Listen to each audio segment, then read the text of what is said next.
Yeah, I mean, they do. It's the same thing with No, dishonest. I mean, yeah, I never would say it's the same thing. That's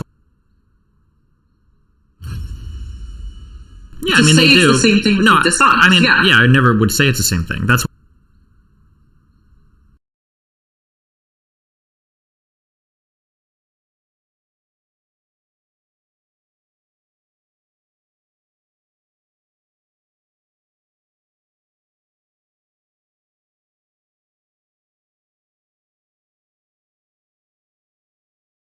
why I always say it's a conundrum, because like a trans woman will never be competitive.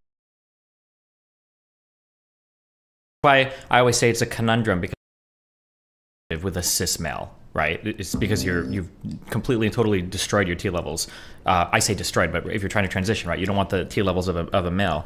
So yeah, I mean, that's true. But like, it seems that they exist in an uncomfortable in between, because you still have pretty big physiological advantages over cis women when you're trans women. So hence the difficulty. Well, honestly, I don't think it'd be that major, right? Like, we've only really ever seen a handful of cases in how many years, this has really been a thing. And even if that were to be the case, like, I don't think it's like this huge, like, issue that people think it is, right? Obviously, I will be completely honest. When I see the atomics, I cringe inside. I worry about all the transphobes that are going to, come from that and be like, oh no, trans women shouldn't have rights. Let's go to the like, I don't bathrooms think next. Let's go to the prisons. Yeah, I mean, that's bad, but I mean, people on the left only have themselves to blame for making that the focal point. Like, I think it should be easy to be like, yeah, trans women probably shouldn't compete with cis women for athletic events, and then you just leave it, and then you don't have to worry about that. But when people decide that they want to fight on these grounds to the death, then I mean, yeah, that's naturally what's going to happen, because other people are going to look and feel like, okay, well, hold on, this is crazy. I don't know what's going on. Well, to be honest, this isn't like a hill I want to die over, right? Yeah, but it feels like the problem is it it feels like a lot of people do want to die on it, and then if they're going to, then people are going to die on that hill, right? Well, I wouldn't agree on that, and that's very bad optics, in my opinion. It's just, to me, it's like people look at one extreme example, and then they act like that's everybody. And it's like, you can play in college for fun. Like, you know what I'm saying? I don't know if that's true. I think that once you've hit, once you're into college sports, I think things are fundamentally quite a bit different. In terms of the level of competition and in terms of like why you're playing. Again, like if you want to just play for fun, you can just play in a recreational league, right? Why do you need an NCAA spot? That's why I'm in favor of like grade school, high school, and recreational leagues. But I think when you're an NCAA athlete, I think that the balance of everything changes a bit. Me, it's not necessarily like, to me, it's more about like where this represents. Like, if we stand on that point alone, it's not a huge issue, and I could be okay with that. But to me, that like spreads this idea that like trans women are stronger and more dangerous. And it just, you give in. Once you give an inch to these turf types, they run with it. Yeah, but do you see, like, that's more than anything else. Yeah, but what you just said was like the huge issue that I have. That is true. Like, trans women are stronger. They are more physiologically equipped than cis women. And if we refuse to acknowledge that, then you're in this weird world where I can either listen to like trans advocates that are delusional, or I can listen to transphobes who at the very least are like talking about reality. That's a scary thing. I don't think that we should like cede the reality ground, because it like might lead us to a couple of uncomfortable places. I don't think that's good. Well, personally, I'm not going to deny that reality. There probably is still some type of advantage there, right? Like, I'm not blind to the science. I'm not blind to the facts. But at the same time, I do think, like, you don't have to give in to the TERFs to be like, okay, TERFs, you were right about this one. And then say, if you don't do that, then you're doing the TERFs win. Because it's a situation where it's like, if you agree the TERFs win, if you disagree the TERFs win. And, like, that doesn't seem right to me. Well, like, people, like, Hitler was probably right about a couple of things, right? Racists are probably right about a couple of things. Transphobes are probably right about a couple of things. I don't think just because somebody belongs to a category that we hate, that means that we have to, like, categorically deny every single possible thing that they say, right? Like, I'm a Nazi because I drink water and Hitler drank water. Like, I'm a transphobe because I acknowledge this thing and Turks say this thing. Like, I don't think that's a healthy way forward for conversations, because it puts us in this really weird world where like we can't acknowledge anything now, because if the people that we don't like hold a certain belief, somehow we have to always take the contrary stance, even if they might be correct about something. Like, I don't know. I think that's a really bad way to approach conversations. So I see what you're trying to say, but I don't think the comparison is necessarily one-to-one. because obviously TERFs can say like women deserve equal rights, and that would be fair. But the TERFs are saying something that's anti-trans women. That'd be like saying, I agree with Hitler about the Jews. That would be an awful thing to say, regardless of what he said. Well, sure, now, but like here's like, but like TERFs might say like we should I don't want trans people to destroy women's spaces, which is a big like TERFy argument. Which is fine. I don't think anybody wants to destroy women's spaces. But then if we say, well, actually, you know, we don't care about any biological advantages or anything in sports, like anybody should be able to do whatever they want. Well, now we kind of are, right? So now we've kind of like validated the TERFy argument that, well, there are some women's spaces that we want to get rid of, I guess. Well, that's exactly what I'm saying. I mean, when you say that, yeah, we should, you know, trans women shouldn't be in this specific woman's space, and we need to reserve it for women only, that just gives in for the way for the TERFs to be like, all right, we won this, let's move on to the next thing. Where it's like, I don't even think trans women, like, if there's ever a time where it's like 9 trans women competing against 1 cis woman in like the college debate fight or whatever, sure, maybe I'll agree with you. I don't think that's ever going to be the case, yeah, but right? like, even if that was, but firstly, if it ever got to that point, it'd be too late to go back. So that's the first like kind of spooky thing, I guess, from their perspective.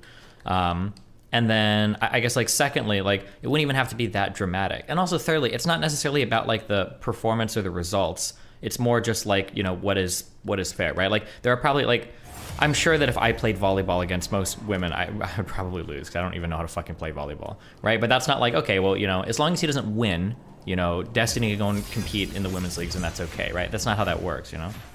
Well, the difference is that trans women are women and you're a man. But when we're talking about like sports, we're not talking about what somebody identifies as. We're talking about their physiology, right? When we say trans women are women, we don't mean they're biological women. We mean that they identify as women, as a gender identity, not like as a physiological sex or whatever. Hey, see, the thing with me that bothers me the most, that prevents me from like fully conceding, is there was a time in the past where sports divisions were segregated by race. I mean, you look at the NFL now, it's like 70% black, but no one is out here saying, ooh, we should like no one's saying that there should be separate leagues. Do you that think would be that insanely racist? Do you think that white people can't compete with black people in sports? Well, obviously they can. I think cis women can compete with trans women. Well, that's a different, but that's my personal opinion. Yeah, but that's not the case, right? That's the difference, right? White people and black people can be competitive with each other in sports, but like trans women have like very real, like significant physiological advantages over cis women when it comes to athletics. I think that's the difference. Like a racial division is not fair because there's no there's nothing that says that like black people will always outperform. Like you pointed out, like the NFL is 70% black, right? If there were a mixture of men and women in one sport, it wouldn't be 70% men and 30% women. It would be 100% or 99.9% men and like 0.1% women, maybe. Like that would be the difference. Well, trans women's sports is not like 99% trans women. Like no, I'm saying if men and women were to compete with each other, like when we talk about like a racial. Well, yeah, but we're talking about cis men and cis women. Like we've already, you've already said that like trans women and cis men are competing at different levels. Like it's not the same thing. Yeah, of course, but that doesn't necessarily mean that they've hit the level of like cis women, right? I think so. I think that there probably is a difference. I don't think it's statistically enough to like erase women's sports though. I guess that's where we like, and I think in my case, it's probably more important that we don't discriminate against trans women and concede to that point. So it's like, if we disagree about this, that's cool. We can agree to disagree, but that's pretty much where I stand here. Sure. I mean, like, I understand what you're saying, but now we're kind of like, when we say things like this, we're essentially justifying the turf point where we're like, oh, like, I think that it's more important to make sure that we've protected trans spaces, even if that comes at the detriment of like women's sports. Now we've basically justified the turf position. Well, I don't believe it comes to the detriment. I mean, well, but it would, because for every woman becomes competitive in something, that's not the end of the world. Well, for every trans woman that takes an NCAA spot, that's going to be a cis woman that doesn't have it, right? Like that's. So are you saying that cis women are more deserving of those spots than trans women are? Yes. Okay. Wow. Well, because that's how the sport separations were made for like physiologically different people, right? Yeah, I mean, I can see where you're coming from. At the end of the day, like I said, this isn't exactly the hill that I want to die on, but I don't think it'll be that statistical difference. But I'll tell you, 5 years from now, if trans women are dominating all the sports and like cis women are not competitive, then I'll say, you know what? you were right, Destiny. Well, but like, so firstly, it doesn't really happening. matter if they dominate or not. That's not the point. But also, the issue is that if it started to get to that point, it would like we couldn't go back. Because you're not going to be like, okay, now we need to take trans women out of sports, because culture, it seems historically, is always kind of moving leftward. Like at that point, you've completely, if you're the person that's against it, you've completely lost, and that's never changing. Well, obviously, I mean, there's like, it doesn't happen at once, right? There'll be like a 3 out of 10, and then the next year there's like 4 out of 10. At some point, you're like, okay, this is a problem. Like I said, I don't think that's going to happen. But if there is a clear case of that happening, then I'm willing to give in and say, okay, maybe we do need to do something about Yeah, but then this. what? So like, let's say we are at 1 out of 10 and it's okay, 2 out of 10 it's okay, and then we hit like 3 out of 10 and now it's too much. Do you get rid of all of them then at that point? So now the people that were the 1 and 2 out of 10 are like, it seems like you're in like a really bad spot at that point, right? Because you can't go back. That's the issue. Well, no, you can't go back. But I mean, we're at a point in society where we're still figuring this thing out. Like, no one has all of the answers. I mean, we're still like, this is new to everybody. These, college organizations are still finding out, like, what are we going to do about this? Is this discriminatory? Is this unfair to cis women? Yeah, I mean, like we're kind of out. figuring some things out. That's true, but like the physiological thing is like pretty inarguable, right? Like I would be shocked if there was any way to overcome that, or if like something's going to change that in the future. Unless the 2 exceptions being if you do like a prepubertic thing, or if you have like a more extreme form of like surgery or whatever in the future, then there might be some differences there. But I guess my thing. Sorry. Go ahead. So the problem with these laws, I guess my real issue with this is like when this happens, when you see a Leah Thomas or something, these laws are going to ban all trans women, and there's no nuance to these laws. These laws don't care about like trans women like me who transitioned at age 14. They don't care about women who went on puberty blockers and didn't transition. So it's like, when you have these laws, there are always these blanket statements. These lawmakers do not have trans women's ideas in mind. So you can easily, right, you can say Leah Thomas shouldn't be allowed to compete. And I'll be like, you know what, fair. I'm okay with that, right? I'm not going to cry about it. But when you say every trans woman ever can't compete, then it's like, okay, but like, what about, the trans women who like literally have no advantage because they transitioned early? These laws don't account for that. And it's the same thing with like the bathroom stuff, where you have like these ridiculous situations where like these trans men are like being forced into women's restrooms. It's like the same thing for that. Yeah, I mean, I'm not going to disagree. But I don't disagree. I think that the law should be more nuanced. But like, you can't fight for the most extreme version, and then when that doesn't get passed and people are pushing the extreme direction back, be like, oh well, fuck, right? Like, I mean, that's what's going to happen. Well, I don't believe in the most extreme version. I mean, there are. Well, yeah, but like, here's the problem: who's advocating for trans women that have had that have not gone through puberty yet? So trans women that transition to pre-puberty. Who's advocating for them to play sports, right? Nobody is. That you have on one side, you've got people that hate trans people that are advocating to get trans people removed from as many things as possible, and then on the other side, you've got delusional people that are saying, oh, there's no difference between trans women and cis women at all, so they should all compete together. So you don't even have a group of people that are advocating for the more reasonable position. So it doesn't surprise me that like if one side wins, if the left wins, then trans women are just going to be playing in everything. The right wins, then trans women are just going to be removed from everything, because there isn't even a party advocating for the more reasonable middle ground. So I guess let's just be smarter in how we debate these things. And it's like, know where to make these arguments, and basically don't be like, oh, because when you say that there's no advantage at all, when you say like, hey, Leah Thomas, dominating isn't a problem, then it's like, it only encourages these conservatives to pass these transphobic laws, which is what nobody wants. I mean, I would hope. What I don't want. I can't. Yeah, that's the issue is I think there's probably like a lot of people in the middle that even though, because trans issues are still like kind of outside the mainstream, but like, I'm pretty sure, I think I could convince like an independent that like a trans woman that transitions pre-puberty probably should have some claim to being able to play in sports. I could probably get that. But like, if my position is that there's no difference at all, then like that I've lost that argument. I'm never convincing that person or anything. And they're probably not going to trust anything I say anyway. Yeah. So it's really just a situation of like, the people who are advocating for this should advocate better, really.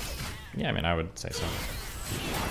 Okay, so I think I've covered pretty much when it comes to the trans sports thing. The next thing I want to talk about, and this is about like a trans woman, if she doesn't disclose to her partner that she's trans, is that rape? And I think I've heard you on occasion say that is rape. Do you think so? I think if you have surprise genitals for somebody and you're like already engaging in sexual activity and then they find out like mid-sexual activity, yeah, I would say so. Okay. My biggest issue, first of all, before we start this conversation, I want to make it clear, right? I do not understand people who are pre-op and like have sexual interactions. I do not get that. Like having dysphoria, you would think that you'd want to not engage in those acts or whatever, right? I mean, I mean, well, I guess we don't have to talk about it. I mean, I can understand how they could, but go ahead. Yeah, I mean, obviously, you know, I can only speak for myself and not for other people, but I've always just been kind of like, I don't fully get that, but okay. Sure. But when it comes to like my own experiences, the reason I'm like iffy to be like, oh, that's rape, is like, you have a situation with me. Like I've had people who have like, you know, asked me out or tried to inappropriately touch me. And it's like, I disclose to them that I'm trans, but also like, I've never said that I wanted any romantic relationship. And these people are like coming on to me. And it's like, I don't consent to this. So what my worry is that people look at situations like this, where it's like the trans woman is the victim in the situation. And then the man basically acts in like rape or, you know, touching genitals and stuff. And then basically after that, oh, it's like, oh, this is a transgender woman. This woman raped me. And it's like, wait a second, what? So this trans woman is literally sitting there doing nothing, and you're calling her a rapist when you are sexually assaulting her. And so that's what I want to clarify here, because I feel like we can get into situations, and that's not exactly. I'm not going to clarify that. I think it's incredibly obvious what my position would be, and I'm not even. Okay. Yeah, I'm not even going to waste my time. Like, you're like, well, what if somebody goes to get raped, and then when they're getting raped, the other person finds something they don't like? Like, what do you think I'm going to say? Like, yeah. I guess what I'm trying to say is I'm trying to make an example is that a lot of the times it's a lot more like a blurred situation. Like, no, you know, what we're talking about is like very said, clearly like a wrong. That's very clearly wrong. There is no blurred line here. Like, that's fucked up. I'm about to give you a more blurred example than that, because Sure. obviously that's one extreme and yours is another extreme. Okay. Let's say, do you think like no sexual relationship, right? The trans woman just wants to have a non-sexual, normal relationship. Do you think that she should disclose that she's trans? I mean, that's a really rough one. Like, I would say, I don't know if I would give, like, you have to do something there. I would say that's a rough one. But, like, Okay. if you don't, I'm not going to say that's rape, because you're not having, like, sexual intercourse or anything yet. Or you're not having any sexual contact there, right? That's comparable to, not to make trans sound like a disease, but that's, like, for people that have, like, herpes or HIV, like, do they have to disclose that on the very first date? Like, probably not. But, like, if you're going to have sexual activity, then yeah, probably. Well, I mean, first of all, I mean, you know, those things can actually spread like transits into contagion, but I know that's not what you mean. I would say, like, when it comes to being a transgender woman, a lot of the times there's like a safety risk to it, right? Like, if I tell a random guy on the street that I'm trans, like, I, you know, have a reasonable fear that he's going to respond in some kind of retaliation or violence. I would never advocate for trans people to just randomly walk around and tell people that they're trans, but okay. No, I know, but it's like, you know, when you're like close friends with someone or someone, you know, potentially romantic, like, a lot of people have this position that you have to disclose that you're trans right away, and if you don't do so, you're being deceptive. And like, I don't see that. But it seems like we don't disagree that much. I don't see how it's like, even at that extreme point, I don't see how it's rape. Like, I think calling it rape kind of like lowers what rape actually is. Hold on. And If I'm having, let's say that I'm a lesbian, okay, and I just want to have sex with women, and that's like my preference. Maybe it's a little more deep seated than that. Maybe I've been abused by men in the past or whatever. Let's say something like that. Not that that makes lesbian. But let's say that is the case. You're a lesbian. Let's say that you meet somebody, you're having a good time at a bar, you take them home. Let's say you start fooling around, they go down on you, you go down on them, and then you take their pants off and they have a penis. You don't think that person has a right to feel like incredibly misled at that point? Well, I think that is a big communication problem. I would say that person, the trans person in that case, was in the wrong. They should have talked about that before. You know, I wouldn't call it rape, but I do think that there is like a problem there. And I think most people would agree and say like, hey, you know, this isn't cool. But I think when you call it rape, you're just kind of giving into those turf talking points. Be like, look, trans women are rapists. Trans women are hold on, wait. lesbians to sleep with them. I don't think trans women are rapists. I've never said that. But I'm saying that, like, if you surprise somebody with a set of genitals, I think that other person can probably feel like, holy shit, like, I didn't sign up for this. Like, it could basically feel like rape, right? Like somebody, you basically, in their mind, they had sex with somebody that didn't have the genitals they expected to have, and now they feel, you know, I don't know, whatever feelings they have about that, I guess, depending on how strong they feel about their orientation or whatever. Well, I would say that's like a failure in communication. I wouldn't say that that's like rape, though. I think that's too far. Like, I wouldn't necessarily call it that. How about rapey? How about sexual assault? I think it's, I like I said, like, okay, so I know this is going to sound really weird. So you have a transgender woman, a cisgender woman, and the cis, like, they're, you know, about to have, like, sex or whatever. And then upon about to having, like, they haven't actually had the act, but before they can have the act, they realize, oh, this is a trans woman, I'm not interested, right? That person can easily be like, oh, I'm not interested, and then step out of the situation. So, like, no sexual activity occurred. It was like, oh, there was a miscommunication. I didn't realize you were trans. Should have told me that before. Have a nice day. Which is obviously well within your right to do so. I mean, like, personally, I would do that because I don't give a fuck. If I think I'm gonna have sex with a woman or a man, and I find out that they're actually like a trans male or trans woman, and I find out, and let's say I'm not into it for whatever reason, yeah, I could say that, sure. But that talking point would never, ever, ever, ever, ever, ever be applied to any other sexual circumstance. Like, I just got through screaming at a million people because people were saying that, like, if you're getting stealthed by a man, it's too hard to say anything to turn them down. So, like, to pretend that, like, women aren't even able to do that, but somehow are able to, like, stop, like, a sexual encounter in the middle when they discover a set of genitals and weren't expecting, like, I don't know. It just seems like that's a pretty big burden, I think, to expect somebody to take on. Well, like I said, I think you should definitely be very clear to be like, you know, before you have sex with someone, you should definitely tell that person. Because when you get to those surprises, bad things happen. It's not good for anyone involved. Obviously, it's a really disgusting situation. Yeah, which is why I don't even think this is a problem that, like, 99% of, like, grass-touching trans people don't have this problem. Because if you're a normal trans person, you don't want to be in a situation where the other person is fucking shit. Because this is how actual, like trans people are killed in sexual encounters, is when somebody finds out, like, oh my god, they're trans, and now I'm a guy and I'm gay and I'm gonna kill you or whatever. Yeah, this actually has happened in the past, right? Yeah. It's a very, very dangerous situation to be in. Yeah. So I want to move on to my next point, if that's okay with you. Yeah, go for it. Okay, so the next situation, do you think that young children should be allowed to transition? Do you think this is dangerous? Do you think that there's like a movement harming? Like, I want to know what your opinion on this is. So here's the hard thing. If you are trans, you will definitely know that you're trans. But just because you think you're trans doesn't necessarily mean you're trans as growing up. So I think that's the challenge. I would say that because of all of the advantages of transitioning pre-puberty, I think that it would be really nice if kids could transition. I just think there needs to be like a good process in there with like a lot of research and validation to back up, like, you know, is this a good idea or is this not a good idea? Or is this person actually experiencing gender dysphoria, or is this gender dysphoria that they think they're experiencing a placeholder for some other problem? So yeah, I mean, I think kids should be able to transition. I just think we have to be really careful about like creating good processes by which they can explore those feelings and then figure out if it's the right decision or the wrong decision for them. Would agree in the sense that, yes, obviously I think trans people should be able to transition young, and I'm a prime example of that. You know, I transitioned at 14. You know, I'm 22 now. So obviously I knew that I was trans, right? I agree with you in the sense that, like, you know, trans women have female brains, trans men have male brains. Some people in the trans community, not a fan of that logic, but it's always been true for me. My thing is, right, when you have a situation where, you know, you're allowing trans women to transition, obviously there's going to be some inevitable people who think that they're trans, but they're not. The issue I have is that there are some people who take those, you know, maybe like 1 to 5%, I don't know the exact number, but it's not like a huge percentage, it's a small percentage.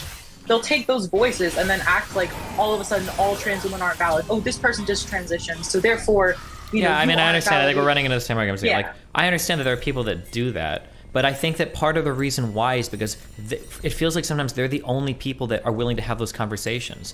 When you're unwilling to have a conversation because you're so scared about sounding like the bad guy, then the only people that are going to have that conversation are going to be the bad guys. I think that's the issue.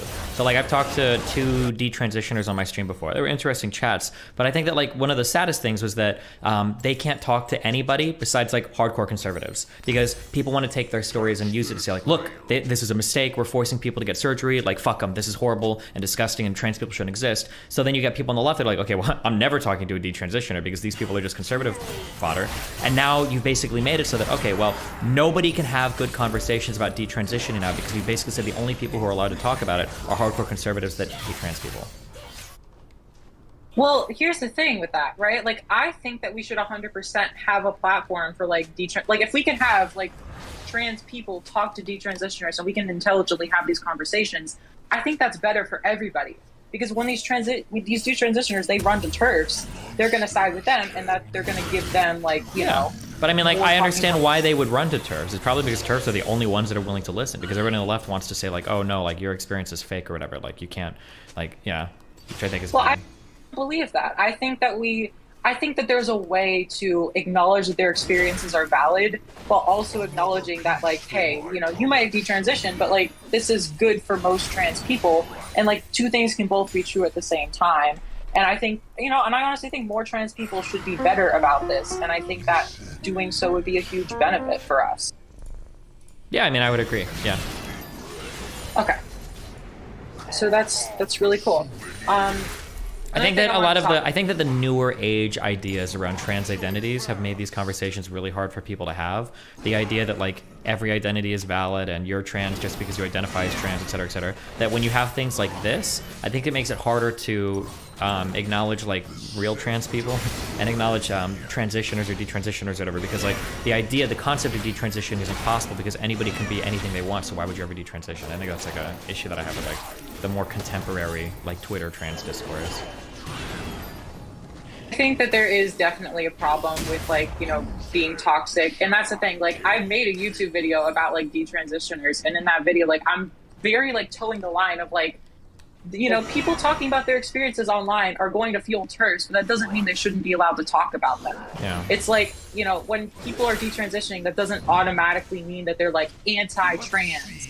And it's like when you get to the point where it's like, hey, you know, I'm a trans woman, it's like, you choose to transition, I support you, right? Like, that's where we need to be. Sure. Okay, cool.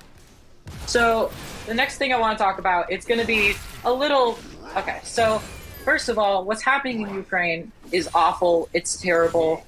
Lots of innocent people losing their lives. But a lot of people don't seem to like talk about the fact that like Ukraine right now, if a trans woman tries to leave the country, they're not letting them leave. And so like, to me as a trans woman, I look at that and I'm like, this is this awful thing happening that I don't really see these news medias talking about. It's like, they're basically saying, if you're a trans woman, you have to stay in this country and fight, whereas cisgender women get to leave. So I feel like this is a prime example of like trans women being discriminated against. Yeah, I mean, it probably is, but I mean, I imagine there's probably a lot of different things that people are focused on right now, and so this is not something they're focused on as much, but yeah, I mean. I just think in the sense that where it's like trans women are women, and it's like, oh, well, your passport isn't updated, so therefore you get to stay in this country and basically, oh, go ahead and die. Like that's essentially like the entire country is like being bombed, and it's like, oh, you're trans, sorry. Yeah, I mean that's just like, I mean it sucks, but I mean like yeah, I mean like it's they're obviously on a whole different like social value system than we are, I would imagine, right? Yeah, I just, like I said, I just wish more people would be like, hey, this is a problem. Like, I don't know. Yeah. But the last thing, I mean, there's a few other things, but one of the other things I want to talk about is like, in a lot of feminist spaces, I don't necessarily feel included as a trans woman. Like a lot of like feminist terms, like, oh, no uterus, no opinion.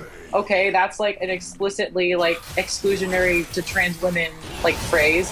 Oh, like, you know, love the body the way you were in when you were born. I see that a lot in feminist spaces. If I love the body I was born, I wouldn't be trans. And it's like, am I overthinking this? Maybe. But it's like, I find it hard for me to like get along in these spaces when a lot of the language they use feels like it's like exclusionary to me. And like, I haven't really seen anyone else like talk about this, but it's just like something that it's kind of bothering me. And I don't know how to say it without like, you know, coming off wrong. I mean, it would depend on the space, I guess. But like, if there was like a support group for like pregnant women, and I guess like trans women were trying to join, then I could understand like cis women being like, wait, what the fuck is going on? But if it's just like a general like woman space, then that seems kind of weird. I guess it would just depend on the space. Well, yeah, that's what I'm saying. It's like I've tried to go to like feminist spaces in the past, or I've even tried to go to like LGBT spaces in the past. And I've just, every time I've gone there, I've just felt so excluded. And I'm just feeling like, you know, I always get this weird feeling. It's like, you're not supposed to be here. And I feel like I shouldn't be feeling that way. And it's like, why is it that as a transgender woman, I'm constantly feeling like my like opinion isn't valid? It isn't like, I will get like these weird looks. Like I always have this like worrying feeling. And it's like, it's cool. Like I respect, you know, feminism. I respect, you know, women's rights and everything. It's just, I don't know. I'm in this weird spot. I don't know what to say. Like, I mean, I would have to like know like what the space and what was going on. Obviously, right? I can't just make blanket statements. I imagine if you're in a, I don't know if there are like turfy areas in the United States, but if you're in a really turfy area, then you're probably gonna have people that are like pretty exclusionary in feminist spaces towards trans women, if that's a thing. Most of the emails that I've gotten from trans people and the experiences seem to say that the trans spaces are really toxic, but that just might be different than emails me, so it's hard to say. I don't know.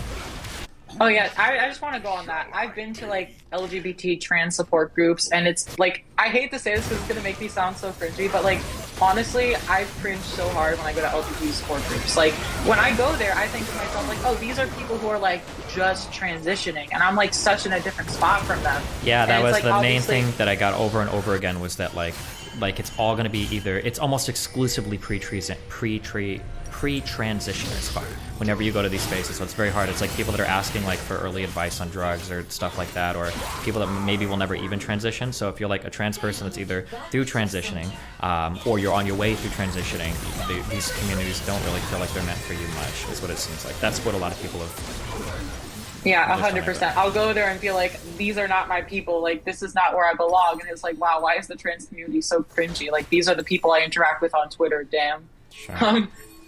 But yeah, let's see. So I just want to like, okay. So last thing I want to talk about really is like the whole like platforming thing. Now, first of all, I'm all for talking with controversial figures. I'm all for having intelligent conversations. I've interviewed Mr. Girl, right? You know, I interviewed him before you did, actually. Mm-hmm. So like, I am all for like, you know, and he would say to me like, I don't think trans people are really valid, and I'd be like, okay. So I'm okay with that. But like, I just want to know like your perspective. Like when you've debated people who are like anti-trans, like what do you think is like the most effective like thing to do? Like, how do you feel about debating these people? You know what I'm saying? I mean, it depends on who they are, it depends on where they're at, and it depends on what my goal is for the conversation. The exact time and place. Okay. Like if I'm having a debate on something not at all related to trans issues, and the person I'm talking to is transphobic, that's probably not going to come up, because that's just not the topic of the conversation. If it's somebody that just has like some questions about like, should children be allowed on puberty blockers, but they're otherwise okay with trans people, probably not going to be that bad of a conversation. I can probably pull them over generally on that. But yeah, it's going to depend on who I'm talking to and what the topic is and everything. It's going to be pretty contextual. Do you ever worry though, like, so I just want your opinion. Do you ever worry that there's ever a point where it's like, oh no, I'm like platforming this person's transphobic idea, and these people that are watching are more likely to believe this? Or do you believe that having these conversations is like beneficial to like helping people, you know, be less transphobic? Because that's like, I think, a big conversation that we're having right now. Like, is this better or worse? Like, yeah, no, I never worry about that. I think I'm correct on most of the things I talk about. So I'm not worried about talking to other people who disagree with me.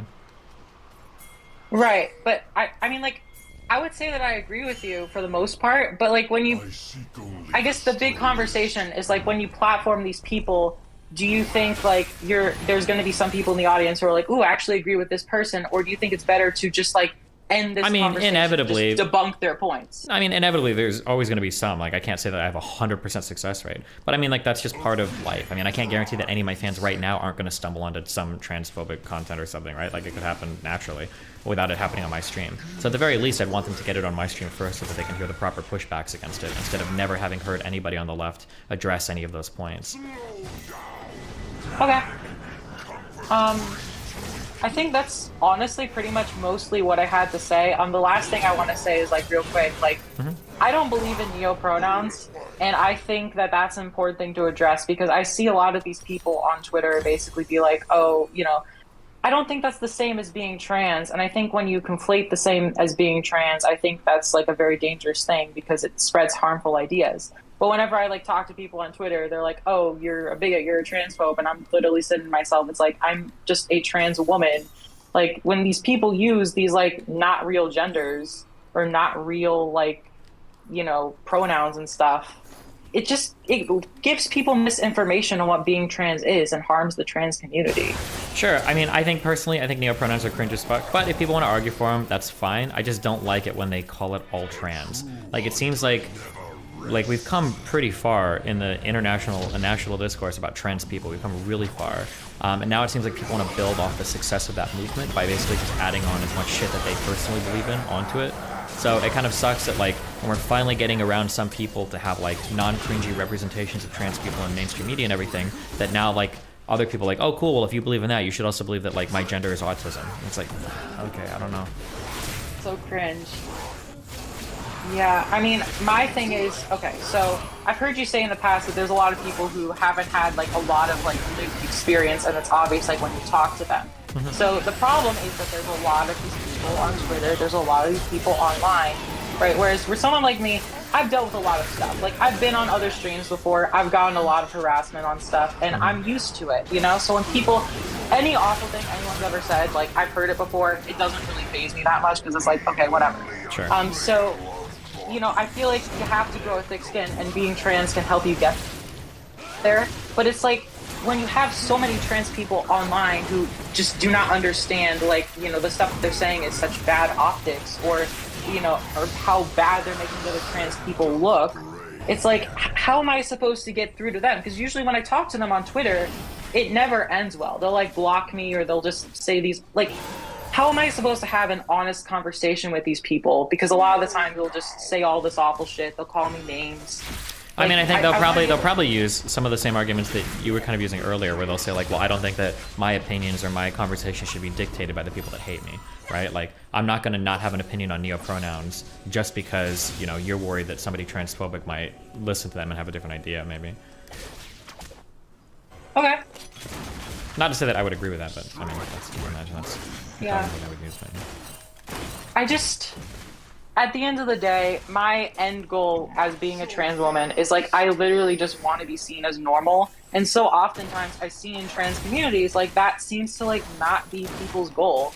Like, people are like, no, I'm proud of being trans. I'm not proud of being trans. If I could be a cis woman, I would be. Is that so awful to say? This is, like, a really hard one that I can't give a correct answer to, but one of the, because when I went through, like, my hey, I hate trans people, not really, but when I went through this big, like, last like round of discussions, one lady that emailed me said that she feels disconnected from a lot of the current discourse because, like, she's a trans woman and she wants to be seen as a woman, like, that's her goal.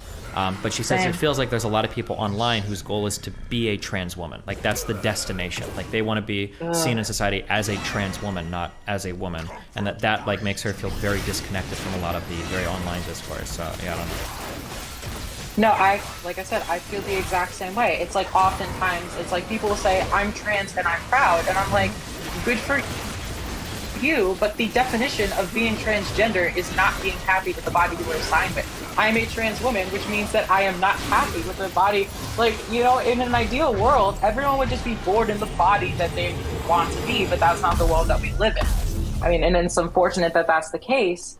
But it's like, I just wish that people could be more honest about that. Be like, hey, you know, yeah, sure. I wish I was a cis woman. I would be happier as a cis woman. Like, yeah, I mean, I think based on everything I've read at this point, I'd probably agree. But then I guess to use, because I criticized you earlier for not letting reasonable people have conversations about trans women in sports because it seems like they only wanted to take the extremes. I guess to some extent you could argue that the reason why these opinions are as pervasive as they are today is because the trans medicalist community online was really, really, really gatekeepy and really shitty. Like if you didn't want to commit like if you weren't actively pursuing like post-op like trans life, like you were a fake trans person. Like these people were just so unbelievably fucking toxic to anybody that didn't like meet or jump through all the hoops that they wanted them to. It's not, I guess, as surprising to me that now we're living in a world where I guess like the two cutes have taken over and now they want to be way more open to all of the gender stuff as opposed to the like hardcore gatekeepers of the past. Like I understand where it comes from, you know, even if I don't agree with it. Yeah, I mean, to me, I used to be very like, if you talked to me like a few years ago, I would have been like anti-non-binary, but obviously I've met non-binary people who are really cool and they've really challenged my ideas. Like, I still believe that you have to have dysphoria to be trans, but I can acknowledge that there's more complicated stuff. Like, there can be non-binary dysphoria. Yeah. People don't transition in different ways and they're still valid. So it's like, there is growth, and even myself as a transgender woman, you know, I'm still learning things, and I think that that's really cool. Obviously, the two cutes, like people are saying, oh, well, the true scum, the trans medicalists are gatekeeping, and it's like a lot of the, you know, two cutes. If you're a binary trans woman, they automatically hate you. It's like, oh, that's like, not far enough. You're basically, shut up, cis woman. Yeah. Yeah, I don't know. It's a hard one. I think one thing that I've learned over like through mental health discourse and now through the trans stuff too is gatekeeping is seen as a bad term, but I think gatekeeping is actually really important sometimes. I have this written down somewhere, but it's like there's like three really good reasons for gatekeeping. One is so that people that are in those communities can find communities. That's really important because one thing that I run into over and over and over again of all the emails I get, so many trans people seem to have trouble. Trans people with dysphoria seem to have trouble finding communities that they feel like they belong to because they'll join these. You know, online it's all trans women, but I guess in colleges it feels like it's overwhelmingly. I don't know how to say non-binary, like AFABs. It's all AFABs with like blue hair that are non-binary with they them pronouns. So when you get people that join, like I think this one girl was telling me, this one trans woman was telling me that she joined like this support group. It had like 40 or 50 people in the Facebook group, and not a single person there was trying to transition. Not a single person. And she was like, this doesn't feel like a community for me at all. Like I don't know what I'm supposed to be in or whatever. And then you also have like too far. What? I was just saying it's too far. Keep going. Yeah, and then you also have there's also like a lot of natural friction there too, because I've had, when I read that story on Instagram, I had a few trans women email me and they go like, yeah, it sucks that like a lot of these communities are just like crazy college kids, but you also have to acknowledge that like once we've made it, once we have socially and sometimes medically transitioned, at the very least with hormones, you don't really want to be part of those communities anymore. You just want like normal friends and to do normal things. Like you don't want your whole life to be dictated by like, I'm a trans person, a survivor that's in this group. I just want to be like seen as a, you know, as a woman, and I live my life with my friends and that's it. Like I'm not in those groups anymore. So that's why a lot of like, I'll say quote unquote actual trans people get phased out of them is because there's just not much of a reason for them to be in them anymore too. So yeah, it's complicated. Oh yeah, definitely. And you know what's another funny thing I forgot to mention before is I've had, you know, conversations with like feminists or TERF spaces who are like so insistent on the fact that like there has to be this difference between transgender women and cisgender women. And I'm not like dismissing the fact that like obviously, you know, trans and cis experiences are different, right? But when you have someone like me who's like transitioned so young, there's this weird insistence from like some people to be like, oh, well, you were treated as a man when you were 8 years old, therefore you'll never understand what it's like to be a woman. And it's like, why are you so obsessed on this like such a minuscule thing? Like you're telling me I have male privilege because of when I was 8. Like in all reality, like I deal with so much stuff for being a trans woman. I deal with sexism because I'm seen as a cisgender woman. Like it's such a weird thing. Yeah, I've been in a lot of them. It's definitely unique. I don't disagree, for sure. Yeah, the problems are, yeah. But then I guess, like, yeah, I guess to point on the other end, there was that tweet a while ago where I can understand how some, I guess, like AFABs, or I guess I would just say cis women, can get irritated when they see some trans people saying things like, oh, yeah, like, I have periods and everything. And it's like, okay, well, like, do you really? Or, like, what exactly are we talking about here, you know? Where things cringe. Like, and the whole like, and there was a nugget of truth to that, like you know, if you're on hormones, it's possible that you have some cyclical mood swings, kind of almost akin to like PMS. But yeah, like the discourse around it was just like so unbelievable, you know. Yeah. Another thing I want to mention is like there are so few like positive transgender women or transgender people in general in media. Like the first big trans woman was Caitlyn Jenner, and as someone who came out as trans in 2014 before Caitlyn Jenner, seeing Caitlyn Jenner come out and seeing the whole trans thing be more public, it made me kind of wish that it was like before, because it was just so negative. And, that's, in my opinion, when all of this like really started, it's kind of to slowly seep in. Are you just curious, how old are you? I'm 22. Okay. I turned 22 in March. If I say like Jerry Springer or Maury, do those names mean anything to you? I hear that Jerry Springer had this controversial show. I don't know too much about it. I don't know who Mari is. They're basically the same kind of thing. Cool. One of the things that I had emailed to me, I'm only bringing this up because there was a lady that emailed me, and she said that even though some of the trans people coming out today, even though it seems a little cringy, like the Chelsea Mannings or the Caitlyn Jenners or whatever, what it used to be was the only time you saw a trans person on TV is when you just saw like an insane trans person on like Jerry Springer or Maury. This is exclusively the domain of trans people, or it was the only domain that would host trans people, and it was just the worst and most horrible representations ever. So I mean, there's always going to be like a little bit of cringy shit starting off. I agree, but like it's probably better today than it was when it was just Jerry Springer hosting. Undeniably, undeniably, it's better. I just think that when it comes to the trans people that we make famous, there's just like a lot of the times we make the wrong people famous. Like, Jessica Yaniv or freaking Christian, like all of those are like, when people hear those names, they're thinking, oh, this is an evil, awful, terrible person that's also a trans woman. And then you have these groups of people who are like, see, look at all these evil trans women. And it's like, if we have more positive trans women in media, I think people would be like, oh, or most people don't even know a trans woman in real life. Yeah. So it's like when you see someone like, who's pretty much a normal person, and it's like, oh, I wouldn't even know you were trans. Oh, that, and doesn't make it their whole like identity or whatever. I think that will go a long way. The problem is that we don't have that because it's not exactly super common to be a trans woman. Yeah, and I think it was also like, I understand that there are arguments in favor of like trans people kind of aligning themselves with queer movements and with kind of like kink movements. There's the whole like kink at Pride that happens every fucking year. There's huge debates about this. To some extent, I guess it's nice to be in larger communities to kind of draw power from. But then in other ways, people always like feel like it's transphobic when you say it, but like sometimes it's good to just be a little normal. Like if I want to present like very left wing, like I'm like, I have a benefit that like I can come off as like I'm a very, very, very left leaning person, but I'm also like a respectable, responsible man who can talk to like conservative people and not come off as insane. And that's a big benefit to me. And I'm also white and a man. Like these things help, of course. But like there is a benefit to being kind of normal. And it sucks. It's like a trans woman is just somebody that wants to be identified as a woman. It doesn't have to be somebody with like blue hair, 52 piercings, like screaming about veganism and like doesn't, and is also like a hardcore socialist, like all like doesn't have to be all of these things, Yeah. But it seems like they all kind of get like lumped together, but then people will say like, oh, like you just want us to be. I remember Demon Mama did this a huge round where she was like, you just want them to be less trans. You want them to look cis. That's what you want. You just want to silence their identity. It's like, no, but like, geez, It's okay, I'm just going to be real. Like most people, most normal touching grass individuals, when they see a transgender person who looks normal, passes very well, they're going to treat that person a lot nicer than the person who doesn't pass. Now, you could say that that's bigotry. You can say whatever you want about that, right?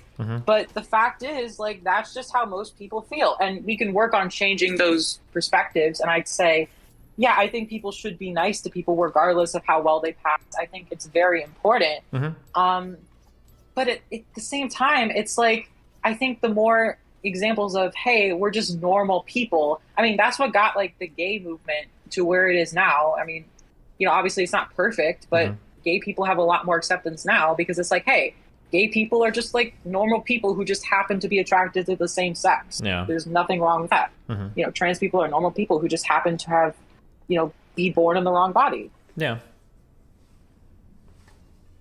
So, I know I shouldn't be looking at the chat, but something interesting happened there that made me want to talk about that. So, I saw someone in the chat was like basically calling me they, despite me being a trans woman. It made me think of a similar experience I've had, where like these super people online will call people they, when it's like, I obviously am a trans woman. I go by she, her. Like, I make that very clear. And it's like, oh, I call everybody they. And it's like, what? So you're so woke that you're misgendering me. Okay, that's cool. Yeah, maybe, yeah. Yeah. Another, I guess, kind of controversial thing that I have is, as a transgender woman, I don't like drag queens, and this is again Oh no. people don't talk about. I feel when I see that, I feel like that's a mockery of me. Like when people like a lot of transphobic ideas are like women in dresses, or sorry, men in dresses, right? And so I feel like a lot of transphobes will look at that and they'll see. I feel It's like like- okay, so I disagree with this. I think that this is Okay, something fair. that's kind of like that I think is a little bit frustrating. It feels like there used to be like a very wide range of like what men and women could be like, and then as trans stuff became a little bit more mainstream online, it seems like we had to delete some of those identities because for whatever reason. I don't think there's like, if we're talking about like drag, like a person on 4chan just like hating people or whatever, like I can understand it's bad, but there's whole like communities built around like drag, like people that do shows and like are really into it, but they're very much men, but they very much enjoy cross-dressing. Like does cross-dressing have to necessarily be transphobic? Or The thing with that is like you're performing an identity that's like not true to yourself. Like you're not, like people will say all the time, oh well, drag is like expressing my gender. Like if you identify as a woman and you wear like female clothing, that's cool, but if you're identifying as a man and you're like, oh, I'm a man in a dress, and you're like, haha, look at me, I'm so funny, laugh at me, and then you're I don't think a cross-dresser would say that it's like an expression of gender. I think that so from what I've read, for men that cross-dress, it's really, really, really fun because they don't feel ashamed of the types of clothes, and the types of clothing that women wear is a lot of fun. It's a very sensual experience. So like if you're a man, you have no idea what it means to say that like clothing feels good, because all of our clothes are like loose, they hang off the body, it doesn't matter. But if you dress in women's clothing, there's like different types of fabrics that hug your skin in a certain way, that make you feel a certain way. And when I read people that talk about like, why do you cross-dress? Because this is a question I ask, like, because I always wonder, like, are you just like a trans person in denial? But when I read things about people that cross-dress, or at least for some of the people I've read, it seems like there's a really big focus on like the feeling of wearing certain types of clothes is like a really cool experience. And then if you're part of a community, you can make like a big show out of it basically. But there's not like any kind of like transness to that identity or mockery of an identity. It's literally just like women's clothes are a lot of fun for people that cross-dress to wear. See, here's the thing, right? If something is genuinely making someone happy, like I don't want to be the person to be like, oh, let's take, like, that's not essentially, but at the same time, I can't deny that I have this feeling. And I'm sure I'm not the only one, but I feel like a lot of people, like, maybe they're too afraid, or maybe I am. I don't know. I might be alone in this. No, I can do understand. Feel uncomfortable I because empathize. I feel like yeah. that's a mockery to me, because it's like, you know, I'm genuinely expressing myself, and that's not who you truly are. You're not being yourself. You're putting on a play. You're putting on a funny little show as a false identity. And it's like, to me, that's just like offensive. Yeah, I mean, trying to exist. I can understand why it would feel weird. I don't necessarily disagree with that, but yeah, I mean, I think I would just say that there has to be like some level of understanding. For people in chat that are spamming question marks, sorry. So like one of the biggest, there's a huge external pressure where people will say like, oh, like a trans woman is a man in a dress.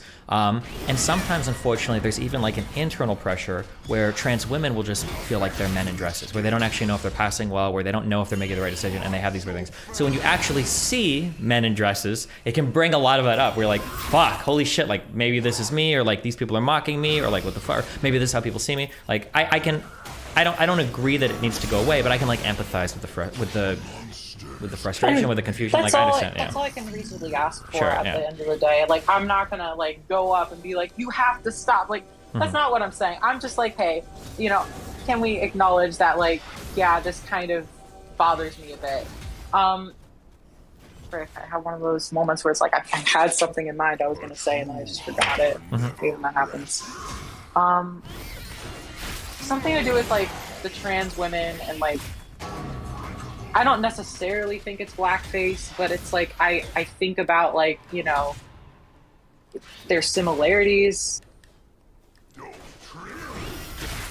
I don't know. Wait, say that. Oh, like you view like cross-dressers as like basically trans women doing blackface, I or? don't think it's blackface, but I think there's similarities. Sure, I can understand what you're saying. Yeah. Yeah. So it's like, oh yeah, I remember what I was gonna say. So there's a lot of the arguments I hear is that drag is actually good because it helps trans people early in their situation where they're like, oh, they can basically flirt with an identity. Yeah. That's what I hear. And I understand that. But it's like, to me, it's like, if you're putting on a dress and you're being laughed at because people think the idea of a man in a dress is funny, that's not like good for you. And I feel like there's better ways to express that. Like, I get the idea, and like people will say, oh, well, drag is essential because it's part of like the LGBT community. Like, this is your own community. I don't. It's like I see those points. I don't necessarily agree. Sure, I can empathize. I understand. Okay. But I mean, like, I would also say, like, people that are doing drag, like, if you're at a drag show, you're not there to just laugh at them. Like, it's like they genuinely appreciate what they're doing. They take a lot of time into preparing their outfits and everything and all of this shit. So I mean, like, it is a real thing. It's not just like if you're going to a drag show, it's not just going to be a bunch of guys that like went to Goodwill, bought like a dress and like, oh my god, like I look so gay, like look at me, lol. You know, like it's going to be people that put a great deal of time into, you know, like a lot of these guys are better at their makeup than even like women are. Like they put a lot of time into doing what they do. But isn't that like a sexist comment to make? Because like I've heard like church and stuff be like, these drag women pass more than you, and it's like, that's like insanely transphobic. And it's like, you can't deny that there's like some connection there, and like a lot of like, I mean, they just really like cross-dressing. I mean, what are you gonna say? Like, yeah, I mean, it's a really complicated intersection of like gender and of gender identity and gender expression. It's like blowing up those two worlds almost, because so much of gender expression is tied to clothes, and we hope that our gender expression aligns with our gender identity, right? This is kind of the concept of dysphoria, is bringing those two things in alignment. So it's weird to see somebody that is blowing those two things apart as much as possible, because cross-dressers very much are like, I am a man, like there's no question about it, but I love women's clothing, right? So it does, like, it definitely blows those two worlds apart, and I can understand the difficulty or frustration of like being on either side of that, for sure. Yeah. Okay. Femboys. I saw someone talk about femboys. I kind of feel the same way. I don't know how I feel. I think it's cringy. Honestly, I think the problem for me, the biggest problem I have was when, I don't know how many are still doing this, but femboys on Twitter started using she, her pronouns. Some of them did. And I'm like, wait, what the fuck? Yeah, I know. I'm like, what is even happening? Now I don't even know what the fuck is going on. Yeah. Femboy, she, her. So you're calling yourself a boy. But yeah. But you're putting she, her pronouns. It's like the complete opposite. It's so backwards. Yeah. This is what I'm talking about. Some people on Twitter can like really ruin it. Because I just imagine you're like a normal person living your life. You don't know anything about trans people. And then you see femboy, she, her pronouns. You're going to think that all trans people are insane. And that's the problem. It's like, it's not good optics. I just cringe so hard. Yeah. Yeah. I don't even know. Gatekeeping literally everything. I mean... Yeah. Do you have like any, I like honest opinion, do you have like any like steamy hot takes on trans people? Because like I'm willing, you know, I won't get like super offended. Like, is there like anything you've been like itching to say? Like, not really. I think most of my takes are pretty far left. Maybe the athlete one. Okay, cool. For a while, I didn't know if I believed that non-binary people existed. I'm not sure how I feel about that. But I got like a ton of emails from non-binary people that described the dysphoria to me. So like, yeah, maybe, I guess. You know what? I'm a trans woman, and the exact same thing happened to me. Sure. So, yeah. The only other thing that seems to be difficult is that, like, I wish that for children there was like a really healthy space to explore gender, and it seems like that's not possible right now, because people on the right want to make that space completely destroyed, and then people on the left don't want to ask hard questions. Like, not every 14-year-old that's depressed is trans, right? And, you know, there are going to be some people that are being pushed in one direction or another that probably shouldn't be. And it's really hard to create like a really good faith space for everybody to like just be able to explore their gender identity and all of that without feeling like they're judged, they're pushed in one direction or another. I wish that was possible, but yeah, it's just hard. Well, that's the thing, is like people can express themselves however they want. I feel like there's this weird idea in society that like people are being pushed by society to be transgender, and it's like, if you squint and you look at it with bad faith, maybe you can say that, oh, in some cases, right? But it's like, I don't think people are just like, a cis person isn't going to be like, wow, I'm trans. I didn't know that, but I saw a trans person on TV, so suddenly I feel like I'm in the wrong body. Like, I don't feel like that's... Yeah, no, that's really not what I'm talking about. I don't think it's like I see trans people now become trans. I think it's more just the idea that like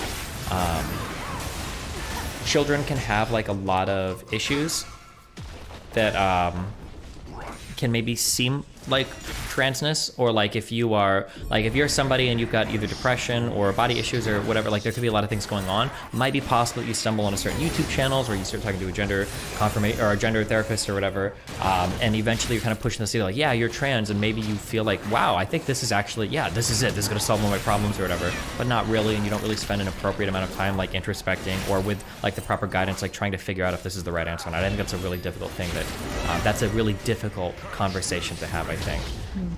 Yeah. Well, I think that this really comes down to just like an honesty and like therapy. And it goes back to like the young kids transitioning, because there's this big conversation. Like you have to be, it's really hard because it's a tough line to cross. You have to be honest in like these conversations and like bring up these options to make sure that there's no other underlying problem. Yeah. But you have to do it in a way that's like, you know, we're not just trying to erase trans women. We're not just trying to prevent trans women from transitioning. It's a very tough line to cross. Yeah, and for it's like sure. A lot of times I don't trust people to have good faith in that, because there's a lot of people who are transphobic and are just, they don't want any trans children to transition. Obviously, when these laws are passed, these anti-trans children transitioning, that's where they go. They say all trans women shouldn't transition. This is child abuse. Blah blah. Yeah, and obviously that's way too extreme. I assume both of us don't agree with that, right? Yeah, I mean, I agree. Yeah, it's like I said, it's restating. Yeah, it's really hard to find somebody that can have a like really good, responsible conversation in the middle without seeming like they're wanting to push like really hard at either end, which is frustrating. My problem with this though is like, can we ever get to a point where systemically we can trust every therapist in the country to be an expert in this situation, know exactly when? And it's like, no, I mean, every so many trans people, there's going to be someone that detransitioned. There's going to be someone that's a mistake. But for the vast majority of people, it is a positive thing. So I say we just try to educate these people the best of their ability. We try to rule out any other underlying stuff. And if it's like, make sure that this person has this for it, this person's genuinely dealing with stuff. But overall, like, yeah, I do think that there's a way to deal with this that isn't, so extreme as to ban trans women, or so extreme as to like, say that you're all valid. You know what I'm saying? Yeah, for sure. Yeah. Okay. I saw this comment in the chat before. I need this person to explain how a trans woman isn't doing female blackface. That just sounds like somebody that doesn't believe in trans people. Yeah, that person does not seem to be pro-trans. So me being a woman is not like, I genuinely live as a woman every day of my life. I'm not impersonating anybody. I'm just living my true, genuine experience. Whereas like someone who's like on a stage performing isn't living their true experience. So to claim that those two are the same thing is incredibly disingenuous. So I just wanted to address that real quick. I know that's like not a great argument, but yeah, I just wanted to address that. Anything else? I saw someone mention he and lesbians. Yeah, those are pretty cringe. Like you can't be those at the same time. Yeah, I'm not I feel like I've pretty much covered pretty much everything. I'm pretty happy with this conversation. Thank you for having me on. Okay, cool. Well, hey, thanks for chatting. Yeah. Stay safe. Be careful. Yeah. Yeah, of course. Keep doing the good work that you're doing. I really do think that you're doing a positive thing, giving people platforms and like spreading, positive stuff. I want to see more like positive trans stuff from you. But obviously, I totally support having conversations with people who, hopefully get them more on our side. Sure. So, well, I have a trans debate with Elijah Schaefer in like 3 days in Tennessee. So. Hey, well, good luck with that. I will be watching, and I'll be wishing you the best of luck. Yeah, thanks a lot. I appreciate the conversation. Honestly, you know what? Yeah, I'll bite that bullet. Oh, that's okay. So in your worldview, every single person, like if we could determine every single human being that was conceived due to a rape, we should round them up and kill them because they are better off dead, according to you, right? If you Did I have say the, that? if Okay, you had did the I key- say let's that, say though? you- let's hang on. Did I say That's that? why I'm asking. Okay, I want you to I'm understand asking. something. Okay. Hang on. Stop. Okay, Stop here's- spurging. Don't spurg. No. Don't spurg out, dude. Don't I'm spurg not- out. Sir, Listen, calm down. If you I'm had not the spurging. keys to the city here, giving you're enough- the hang on. Go ahead. You're the ex. What are we debating here today? Abortion? Are we doing like the Roe v. Wade? Are we doing a moral argument? Or... I'd say we're probably just going to talk more about abortion because on Twitter, I think Zen Shapiro dropped something about like some fact about abortion. And I said, okay, well, 91% of abortions take place first trimester. He says, you want to debate about it? And I said, yes. So I figure we're just going to talk about abortion. Yeah, and I'm just happy to defend it, whether you support Roe v. Wade or if you support abortion for whatever reason it may be, bodily autonomy or whatever moral argument you put forth for your pro-choice or pro-abortion position. I'm happy to defend it. So, yeah. All right, well, I've got you both here. You guys can introduce yourself, and you guys can be off to the races. Go for it. Go ahead. Okay, well, my name's Alex Kirsch from the Alex Kirsch Project. I'm a Army retiree, truck driver, part-time, very, very small-time streamer, and just want to take this time to also give a shout-out, because I know they're watching, is to Queen Alexa and the rest of the political shit show. And I'll be defending the position on abortion. Yeah, and I'm Zen Shapiro. I'm a paleo-conservative. I am also known as the pro-life steel man. I'm pro-life in all regards. That's my main topic to debate. I'm also the in-house right-wing debater on the Crucible YouTube channel. I have my own YouTube channel as well. Just search up Zen Shapiro. You can also follow me on Twitter.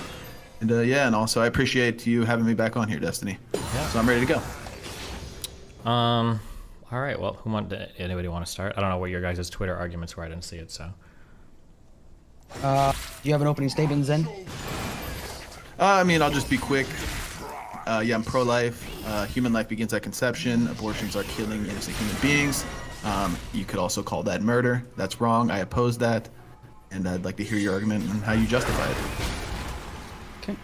I'll be as quick as I can with my opening statement. So for starters, it's very easy for someone like myself to have this discussion, just like my opponent and the moderator.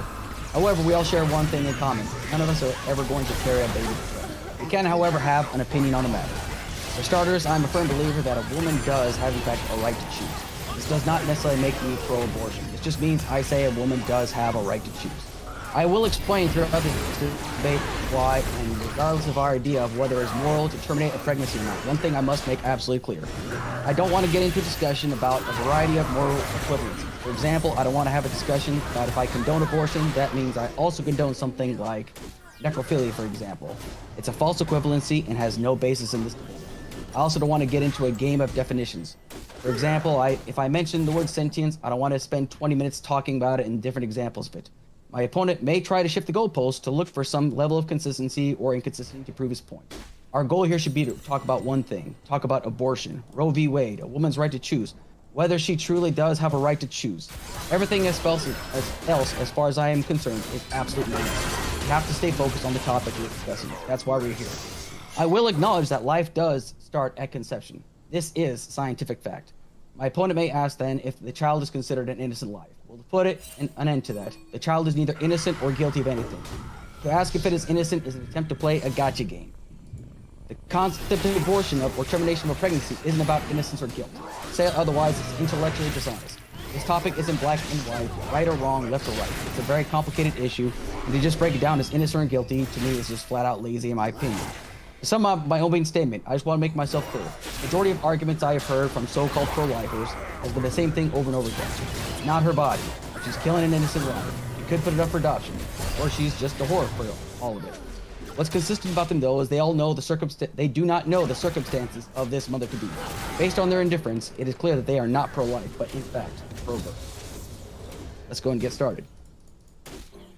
Okay, so I don't know if I actually heard your argument as to like why you support the woman's right to choose. So, like, what principle are you arguing here? Is it bodily autonomy? What is it?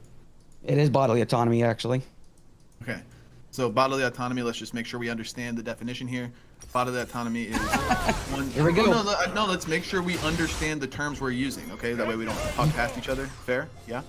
Okay. So bodily autonomy, basically one's own right to self-governance, free of external coercion or compulsion. Fair? Sure. Okay. And you're saying you support the woman's right to choose to have an abortion on the grounds of bodily autonomy. Well, my thing is that that's actually contradictory, because in order to be in support of bodily autonomy consistently, you would have to acknowledge the bodily autonomy of the human being inside of the womb, which you do acknowledge begins at conception. Yes. Okay, so then how do you rectify this? Okay, so first off, why was the woman having the abortion in the first place?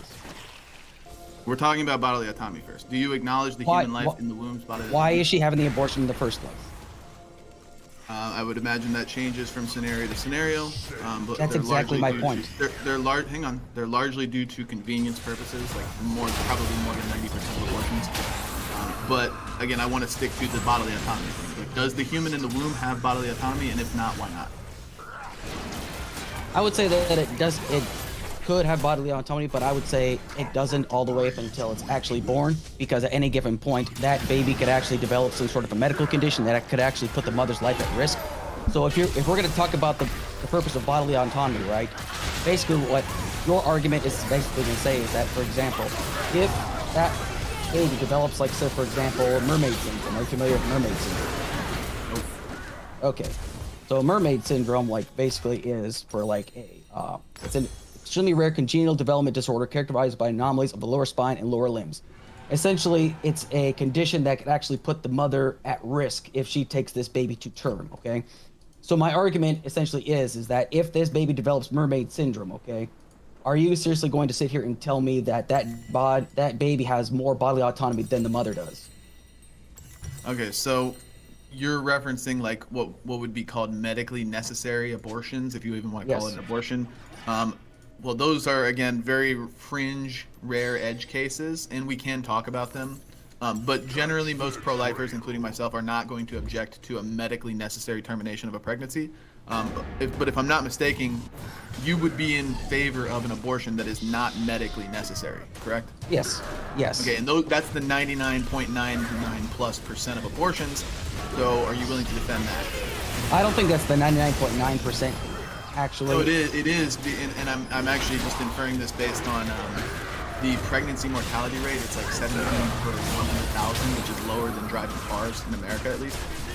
So we're talking about 17 per 100,000 pregnancies results in death, and that's like, I think it chalks up to be about 800 per year in America. But there's 800,000 abortions per year in America. So we need to talk about the other 799,000. Which you are in support of. And I would imagine because you don't acknowledge bodily autonomy until birth, that would mean that you support abortion at any point, for any reason, all the way up to term on the grounds of bodily autonomy, correct? Yes. Okay. And then the moment that it travels through the birth canal, it's no longer okay to kill, correct? Correct. Okay. So what's the significance of the birth canal here? What do you mean by that? Why is it that you are afforded bodily autonomy rights simply because you travel through the birth canal? Because then at that point, the baby, essentially, like, once that baby passes through the birth canal, it's considered like a safe birth. We can agree on that, correct?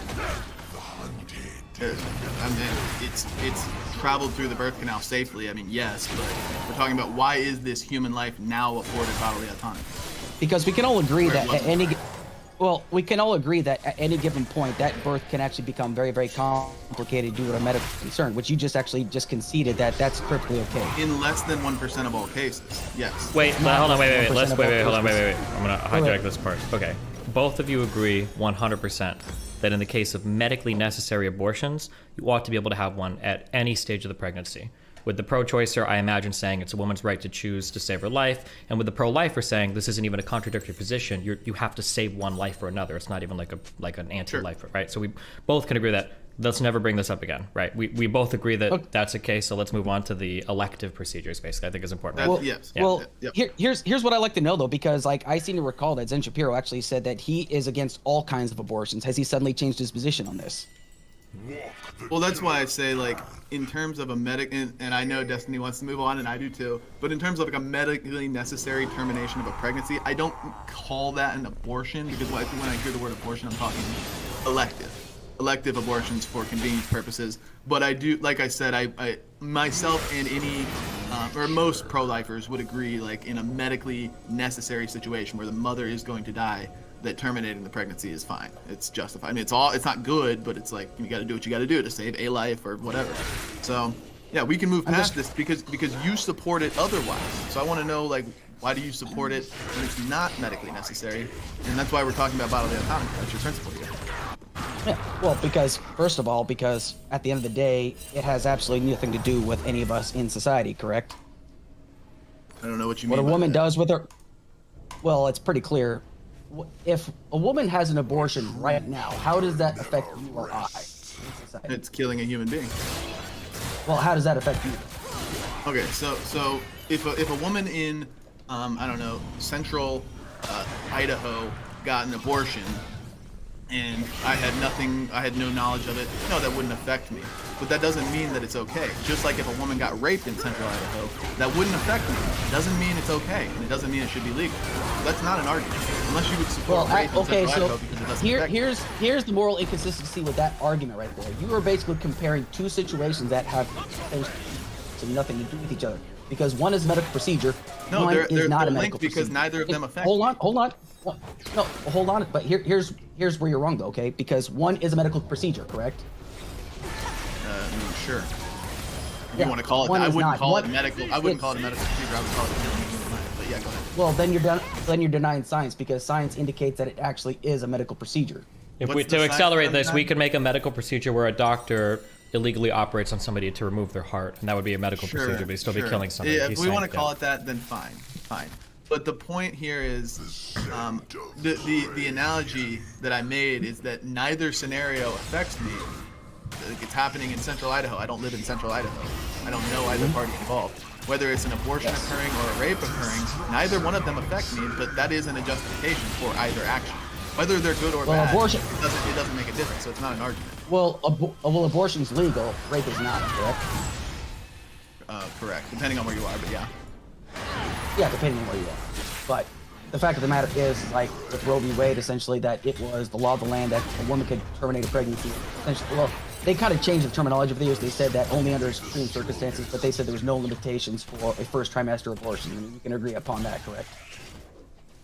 Okay, hang on. I think we're getting away from this because we first started with bodily autonomy, and now you're bringing up, like, if it doesn't affect you, then just let it happen. I mean, which argument do you want to stick with? Now you're moving to Roe v. Wade. Like, which argument do you want to stick with? Well, it's all tied together, actually.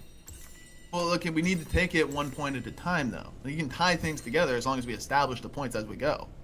So do you just want to focus on bodily autonomy for like 20 minutes, or do you actually want to get if that's one of your core principles, then yes, I would love to address bodily autonomy. But you didn't for seem how to long? want to stick with Exactly. it until we establish whether it's coherent or not. Would you like to do so that? what Would you like to move on to something else? What more would you like to talk about in regards to bodily autonomy? So my question was, why is it that a human being is only afforded bodily autonomy after traveling through the birth canal, and they are not afforded bodily autonomy prior? So much so that they can be killed. Okay, so like I had already stated before, for example, if a woman at any point has this pregnancy, at any point that pregnancy could actually put her in danger. This is basically why a woman should be able to have the right to choose, all the way up until. Hang on. Well, so to be clear, wait, hold on. To be clear, to move past this, all of us agree with that. Every woman should have the right to quote unquote choose. Yeah. But that's my point. That's my entire point, because a lot of the restrictions that are actually passing through the land right now is actually making it to where it's actually going to be more difficult for a woman to get an abortion, even if it's like medically necessary for her to receive. That's not accurate. That's the point. Even if I'm going to move this a little bit, even if that was the case, I'm sure Zen would probably say if that was the case, that shouldn't be allowed. That there should be an option for a woman whose life is in danger because of an ectopic pregnancy or some other weird thing or some crazy birthing problem, that she should be allowed to have an abortion. I think we all agree up to the minute of birth or even after birth, if it's a fucking demon hellspawn child that's trying to murder the mom, you should be able to kill it. We all agree with that. So I think that what we're trying to find is for the rest of the cases, you've invoked this concept of bodily autonomy, but you also in your opening, I don't want to say conceded, but you granted that a fetus is some kind of life. I don't know if it's a human life or whatever, but it's a life. So then Zen's question is, why does the bodily autonomy of the woman supersede the bodily autonomy of the fetus, such that the woman, for convenience sake, can kill the fetus and have that deprived of its right to life? If they both have bodily autonomy, how do you get past that bodily autonomy part of the fetus? Okay, so essentially the reason why I maintain that argument is simply because we do not essentially know her entire situation, because she might be part of like a abusive relationship, or she might have been part of one where a guy just had sex with her and then just bailed on her. She can't afford it. She also has a number of opportunities. She could have been raped and it came to it, and she got pregnant by that. Even though people say, well, rapes are fairly rare when it comes down to pregnancies, why women get abortions, but it's the fact of the matter is that they still happen. The reason why she has bodily autonomy is because she's going to be the one that's going to be carrying that baby to term. Nobody else is. And if she feels that she is going to be irresponsible by bringing that baby to full term, she has every right to actually terminate that pregnancy. And we can, like I said, we can all argue about why she should just wait, why she can't put her for adoption. But the fact of the matter is, she has every right to terminate that pregnancy at any given point. Now, when it comes down to the termination for any reason, yes. Yeah, okay. Yes. Let me just make sure you're consistent with this position. You said that a woman can get an abortion at any point for any reason all the way up to birth. So let me just test you here. If a woman gets pregnant consensually, like let's say with her husband, it was planned, like they planned to get pregnant, they got pregnant, they're financially stable, medically stable, everything's fine. And then 8.5 months in, the husband wants to keep it, but the woman says, never mind, I don't want this anymore. She can go and get an abortion and kill that baby, correct? Or the fetus, the human life. She can go and kill that human life, correct? Fine with you?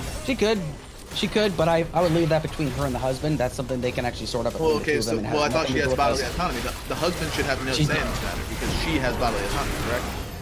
But this is something they can talk about, actually. This is something that she and the husband can actually talk about. At the end of the day. Right, okay, moving this forward a little bit. Moving this forward a little bit. Wait, just wait. So they can quote-unquote talk about it, but we're talking about ultimately where does the right to choose rest. So the husband can beg and plead all he wants, but according to you, she should be able to just say, nope, sorry, like I'm axing this pregnancy, right? So yes. Yeah. If that happens. And you would support that. You would say that was justified. There's nothing wrong with that at all. Yes. Okay, just making sure you're consistent on that. I think it's a little bit terrifying. It's not exactly optically pleasing even to most of the pro-choice crowd to hear something like that.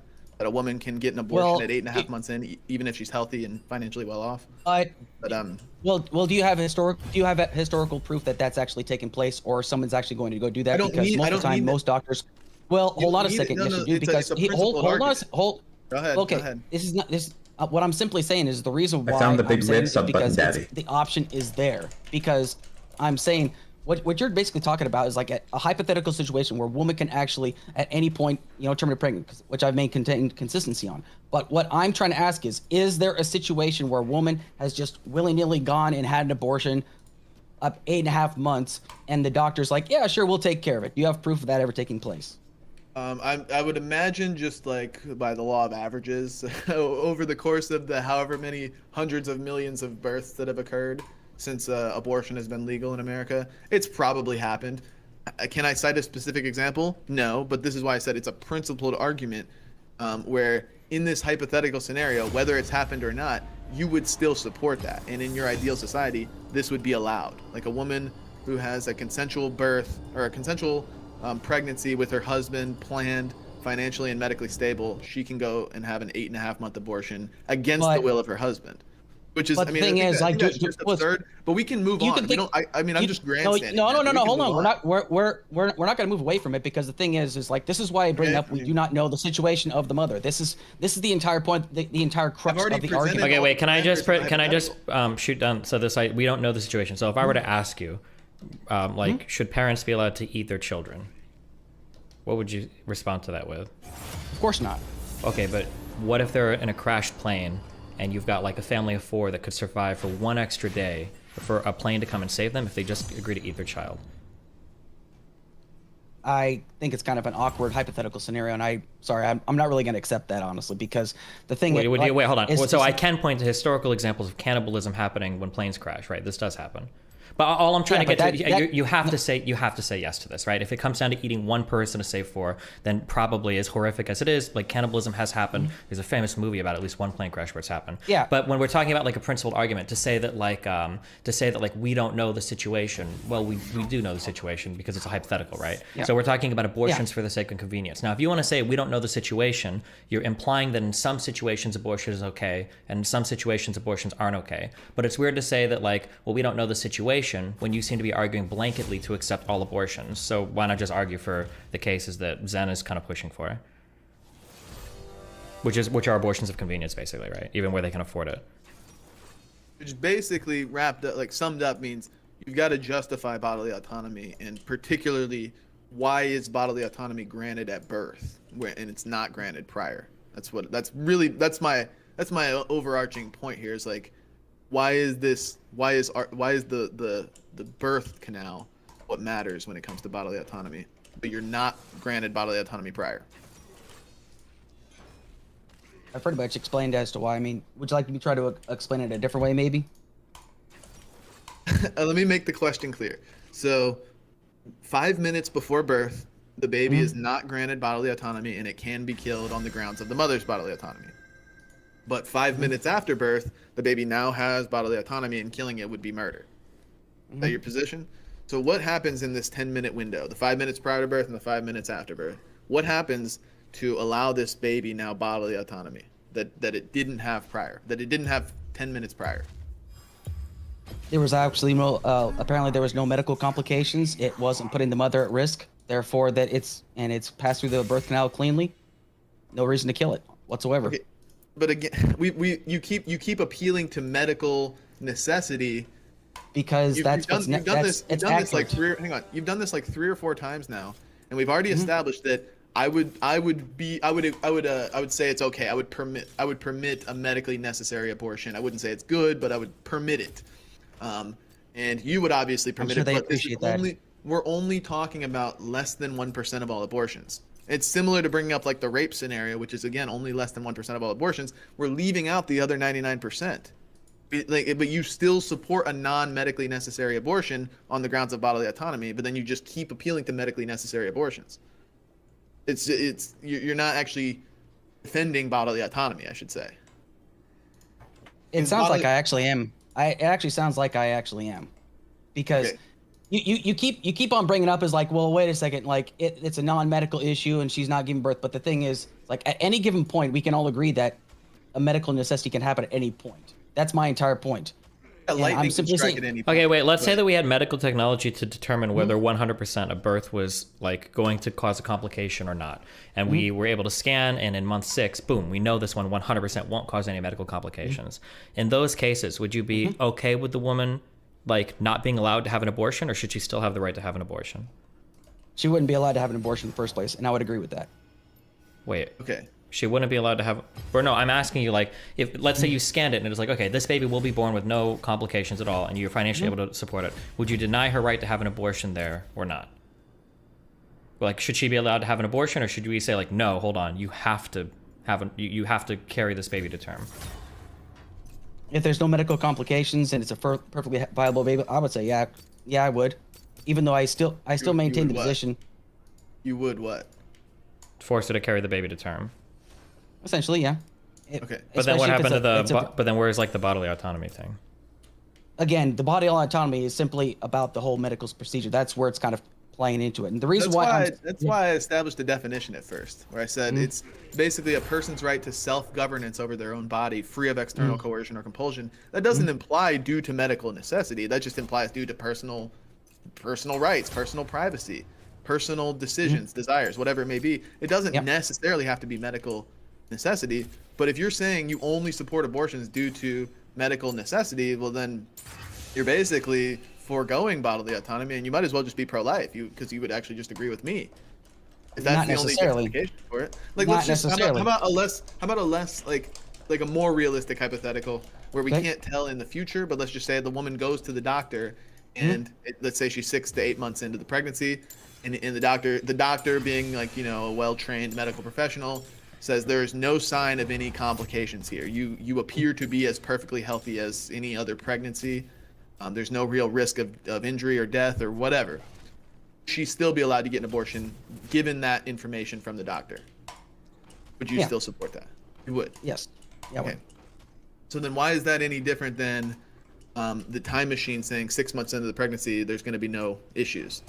Like why can she not get an abortion in this scenario, but in the scenario of the doctor's advice where there's no medical necessity, she can get an abortion? So we're going back again to like to the 10-minute window again between that and the 6 to 8 month pregnancy. Is that what that's it we're going back to? I just want to make sure we're clear on that. Let's just say in both scenarios, like, I mean, the first hypothetical was like, we can tell into the future 100% there's no medical necessity, and you said no abortion in that scenario. Like, if we could tell there's going to be no medical necessity. And then I said, in this other scenario, we're 8 months into the pregnancy, and we've got the doctor who's been along the whole ride of the pregnancy. They're at the OBGYN or whatever, and the doctor says, you're perfectly healthy, no real issues here, baby's in good shape, everything looks good, no danger, no real danger to speak of. Yeah. Abortion would be okay in that scenario. Yes. Why? I'm sorry. Why? Say that again. Why would it be okay? The reason, okay, so it would be okay in that scenario because, like, I'd say is because she still has maintained the full body autonomy. But I'm just wondering, it's like, why is she wanting to plan to get the abortion in the first place? Because it's always saying, oh, well, yeah, she's going to have the abortion. Well, why does she want to have the abortion? I mean, so do you want to talk about like economic needs, or like what do you want to get into here? Like, I mean, because like we're always poor, or like what? Well, that's one of the main reasons as to why, because like economics is a reason for it, because we can just throw out any reason as to why she might actually be wanting to have this abortion in the first place. But, you know, at the same time, the reason why I am asking what is the current situation that she's in is because that's where the whole bodily... Let's say she's poor. Is it justified? Okay. So what? Yeah, because why is that justified? Well, the reason why it's justified is because in this case, like normally, like an abortion would be a lot cheaper than like actually like raising the child in a certain extent, let alone the fact if she doesn't have the economic means to fully raise that child, because she might live in an impoverished district, living somewhere in the backwoods of the United States of America where she cannot actually fully support this baby. And therefore, like, what other options does she have? Is she supposed, what would you expect her to do in that example? Yeah, I mean, there's two that I can think of. It's either figure it out, you know, make your ends meet by some means, and if you can't, put it up for adoption. But the question. So you want to add you want to add another child to the 400,000 children plus that are waiting to be adopted right now. That's not accurate. That is accurate, actually. I mean, maybe if when we're talking about newborns, no, it's not accurate. You might be talking about foster kids, but you can put up. I'm talking about children in general. They get adopted right away. But so who cares about the other? Who cares about the other children? No, that's not what I'm saying. That's not what I'm saying. But that sounds like what you're saying. You can say that, but it's not. It doesn't matter because it's not what I'm saying. Okay. But okay. The point here, because foster kids come from parents that they've already been birthed, and then their parents leave them, or go to jail or die or whatever happens. That's what foster care and like orphanages are. But the adoption of newborns, like if you're pregnant and you don't want your child, you can literally like sign up for an adoption facility to take it. And they will take it the day it's birthed, and it will go to a new family the day that it's birthed. Like it's a very quick process, because there's so many people on the waiting list. It takes 2 to 3 years to get a newborn if you are seeking to adopt one. But the question I have for you is, would it be your position that a human being is actually better off dead than poor, or adopted, or fostered? Are they better off dead? I wouldn't say that they're better off dead, but I'm just talking about the situation. Why are we justifying abortion, which is killing them, for these reasons? So why are we justifying the abortion? Yeah, for the reason of poverty or adoption or foster care. If they're not better off dead than in those scenarios, why are you advocating to kill them? So if a woman is not economically viable to be able to take care of the child, you're okay with the child starving then, correct? No, I'm not okay with them starving. Well, it sounds like you are. You're asking me if it's okay to determine the child. Well, you're asking me if it's okay to kill the child, but now you're basically implying that it's okay for the child to essentially be left in poverty, to starve, and to be I'm not malnourished saying because that the woman that's is not good able. or ideal, but if the alternative is death, then I'm going to say that struggling through poverty with the potential to maybe get out of it one day is much better than just ending their life. Wouldn't you agree? It really depends on the circumstance, honestly, because once again, this is. Please well, do not go you here. Can, well, Please do I'm not go. actually there. It's think- funny you how think you're that- laughing about because I know this is a joke. In what to you and scenario like is a that, but human the being in poverty better off dead? I never said that it's better off dead. I'm simply saying Okay, there's wait, like here, let's ask you a there could be question. an economic. Let's say that there is a child that's born and the child is 2 months old, and now the parents realize, holy shit, we're in a ton of fucking poverty. We can't deal with this child. Should they be able to abort the 2-month-old child? That's not aborting. That's murder. Then. Just Well, kill it. then if Should they that's be allowed to wait, kill it? no, wait. If that's murder, then we go back to our other question. Why does it become murder once it passes through a birth canal? Why is it not murder, 10 minutes earlier? Because it's still inside the mother's body, essentially. Is that like the key difference? Like whether it's inside the body or not, is that like because then we can talk about around that if we want. Yeah, I'll go by that. So what's the when you say inside the mother's body, like what does it matter that it's inside the mother's body? Why is it not allowed like the right to life or right to bodily autonomy? Like why is it only permitted this after being birthed? Because once it leaves the mother's body, you can then agree that it's its own individual person. Wouldn't you say that? Because it doesn't no I longer wouldn't needs say the that. mother to support. Well, why wouldn't you say that? Oh, wait, finish your sentence. I'm sorry. Because it what? Because once it leaves the mother's body, by that point, it doesn't need to rely upon the mother's body for nutrients and sustenance, correct? It would still need to rely upon at least another human being to provide for it. Like a 2-month-old, 2-year-old would need somebody else to be feeding it, clothing it, nurturing it, changing it, all these things. Okay, So it's what gonna I be asked reliant was on like, somebody else. yeah, But- well, but I didn't ask if it's reliance. I'm asking, does it rely upon the mother's body that's providing the sustenance while it's inside the body, correct? Like that's like Yeah, like the yep. first- And it's but this is where you're gonna have another you're gonna hit another wedge with your principle here, is that if you're saying like it doesn't have bodily autonomy because it's taking nutrients directly from the mother, well that's all happening through what? The umbilical cord. Well, the umbilical cord doesn't get chopped off until after birth. So so in order to be consistent with this, you would have to say that bodily autonomy isn't actually granted until the umbilical cord is cut, and up until that point, you could theoretically birth a child and then kill it before cutting the umbilical cord, and that would be justified. It wouldn't That's be murder. not necessarily, no. Because once that baby is leaving Actually, the birth, necessarily yes. no, not This is the necessarily flaw. This is the whatsoever. flaw I in your understand. argument. Like you have to Yeah, there's no permit like these psychotic things. Oh yeah, psychotic. Okay, it's funny how you Yeah. call it psychotic, but anyway, Yeah. Go ahead and defend it. defend what? You didn't make a logical argument. okay, You're okay, you're, okay, you're basically making so- you're basically saying that once it goes through the birth canal, then we can still kill it by that principle. That's never going to take place. It's never Okay. going to happen. Well, but to be So- clear, that so- was your principle, right? You know, Because I think you're the one that Is that- said that once it's out of the body, or once it's no longer reliant on the mother, then that's when it's okay to kill, right? no, I didn't say that. Oh, I thought I heard you say that. Okay, so when you say rely on the mother, what do you mean by that? What I'm basically saying is like once it's inside the mother, right? Once it's still inside the mother, it's still getting provided all the nutrients and all the, whatever needed to survive. Correct? We can agree on that. Yep. Okay.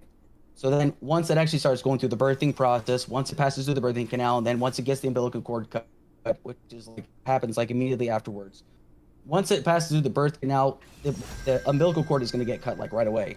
It's going to have its bodily autonomy afterwards, correct? So that's why I'm saying. I mean, according to you, yes, but that's why I'm saying, in theory, you could actually birth a child, not cut the umbilical cord, and then chop the child's head off instead. and Is that wouldn't- ever going to wouldn't- happen, sir? No, is hang that on, going to hang on. happen? Is that going to happen? Answer the question. principle- Is that going to the- happen? It could. It's not Is it- about what's the- principle. what's It's the- about real. what's the- It's what's realistic. the contradiction with this occurring? Sir, Like, what? How is you this? Need to, how sir, is this you need in- to be realistic in this argument. Yeah, Sir, what's you're not the- being what's the- realistic in your look, argument. listen, You're not being it's a- realistic, and I'm listening, but you're not making trying to sense. Stonewall, you're trying to stonewall it because you have to bite this bullet and you don't want to. That's what's happening. right It's now. not biting any bullet. You're just not being realistic. Because can you actually point to me a scenario where that actually takes place? Yeah, I literally walked it through. Like if a mother birthed a child, let's say it's a home birth, so they're not even in a hospital, and instead of cutting the birth canal, let's say the mother's psychotic in the head, she's fucked up in the head, and instead of cutting the umbilical cord, she cuts the baby's head off. Because it was still attached by the umbilical cord, it had not acquired bodily autonomy yet, according to you, by your own lights. And that would not be murder because the mother had the grounds to justify it, which was her own bodily autonomy. Correct? That's a ridiculous hypothetical, but sure, I'll bite that fucking bullet. I don't care. Okay, so that would okay. So we've gotten now not just to But here's 8.5 months birth, but actually, as long as the umbilical cord hasn't been cut yet, you could still chop the baby's head off. But here's the thing. It's not a realistic scenario. It's another crazy hypothetical. And this is why I did not want to get into the hypotheticals, because all you're going to do is just keep doing these little games of like, oh, well, what about this? And this is, but these are not realistic hypotheticals though.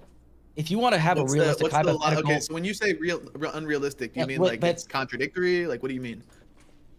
I'm simply saying that no one's going to birth their baby and then cut its fucking head off. I'm sorry. That's but like here's like a realistic hypothetical. Somebody gets pregnant and they're just like, I don't think I'm ready for a kid. Like, I mean, I could support it, we could raise it, but we're just not ready for it. And they could have an abortion there. You would defend that? No. She'd already given birth to the baby? No. I'm saying that like somebody's like 4 months, 5 months pregnant. They're like, I don't think I don't really feel like having a kid right now. They want to get pregnant. You would support them getting an abortion, even though there's no threat to the mother's life. Yeah. So like that's. So then let's just talk about that, right? Okay. Okay, go ahead. I mean, I want to hear some defense from you. Yeah, I'm just simply saying this because, like, once again, if the mother decides to have the abortion, the baby hasn't really started to take shape yet. It hasn't really started to form yet. Even though people will say that there's the heartbeat bill in regards to that it's like Texas says it's the heartbeat bill, but the baby hasn't really started to take shape yet. Therefore, it's not going to really have any real negative effect. She can still, it's a lot safer for her to have the abortion instead of to carry it to term. There's a couple of situations in regards to that, but that's the only reason why I would say in that regard, yeah, she's free to have that abortion if she wants to, especially if she feels she's not ready to have that child yet. Right, but the ultimate principle here is it goes back to is if she feels that it's justified, then it is. Like all of the other context is actually irrelevant. And that's why we're so drilled down on bodily autonomy. Like whether it's been fully developed, whether it's developed a heartbeat, whether it's whether it's got brain function, sentience, whatever it may be, all of that is irrelevant to you because you support the mother's decision, and it's always about her own decision to have the abortion. As long as she feels that it's justified, then it is. Yes. So then going back to the hypothetical that Destiny brought up earlier, which was hang on, it was unrealistic, but it's you still have to humor it. Like if we could by some means have 100% certainty that there would be no medical complications whatsoever in the pregnancy, you said that there should be no abortion in that scenario, but actually, according to your principle, that she still could have one, right? She still could have one, but I can still say she shouldn't have. Yeah, I mean, I don't think she should have. On what grounds? Why shouldn't she? Because by that point, then like the baby is getting ready to pop out, which is actually something that does take place in the real world, honestly. Yeah, but it sounds like for some of the positions that you're kind of getting pushed into, you're basically like pro-life at this point, right? I'm not pro-life at this point because the pro-life position, everyone says that they are pro-life, but when in fact it's not necessarily about pro-life because every single time they've said, oh yeah, well we want to make sure that the mother is taken care of. We want to make sure that what's it called? If it's like a certain pregnancy, like the ectopic pregnancy and miscarriages and stuff like that, the state of Ohio actually made it to where they actually want doctors to put ectopic pregnancy back in, essentially. That doesn't necessarily sound like a pro-life. There might be some like fringe people that do it, but like I've got conservative friends and family. I've never in my life heard a sane conservative say that we should force women to deliver. Like the Zen dude is like pretty, in my opinion, pretty radical, and I don't think he would even support that position. Like that's an insane position. Well, I think, it's not. Like I've heard like priests in my school. Like I went to a Catholic high school, and even they said their rationale was always like, we will never ever be pro-choice. But in the case of like a life's mother being threatened, we're not killing a baby, we're saving a mother. And unfortunately, the cost for that might be the pregnancy. That's just how I've always heard it done. I don't know if there are like Republicans that are necessarily saying that go ahead. It's an extremely fringe group that would say like save the baby at all costs or like no abortion ever, even when medically. Like that's an extremely fringe argument that I'm not making. So yeah. Well, the thing is though, is like this is the the reason why I'm bringing this up is because this is what could actually happen if Roe v. Wade actually gets overturned. Because there was actually a woman that was trying to get an abortion in Texas, and she and her husband were expecting a 20-week-old son to get done, but the Why don't baby I just actually ended steel up man dying. it? Look, dude, look. I'll just steel man it. Even if that were the case, as radical and fringe as that sounds, like if it were the case that it's either 800,000 abortions per year or a few hundred pregnancy deaths that weren't allowed to be terminated, I'll pick the few hundred pregnancy deaths because that's a few hundred lives versus a few 100,000 lives. I'll just steel man it and say I'd rather that anyway. So this slippery slope you're arguing, I'll just bite the bullet. But that's not my actual position. Like in principle, I would still object to it. But if you give me this dichotomy, I'm still gonna bite that bullet and say, all right, fine. If there's no abortions and also no medically necessary terminations, fine. Okay. So then I'll take that. I'll take the latter.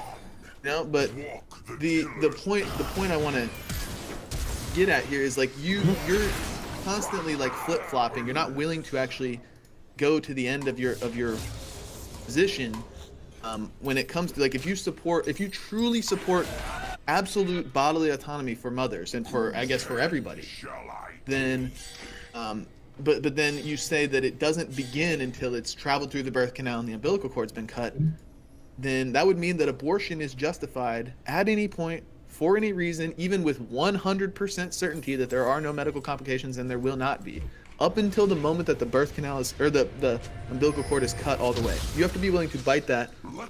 You have to be willing to bite that bullet that any abortion and any termination of that life would be justified for any reason, even if it's 100% certain that there's no medical complications. In the absolute unlikelihood scenario of that, right there, of like if you're willing to say if I'm supposed to say, oh yeah, it's gonna pass through in the umbilical cord, and then yes, they're gonna kill it.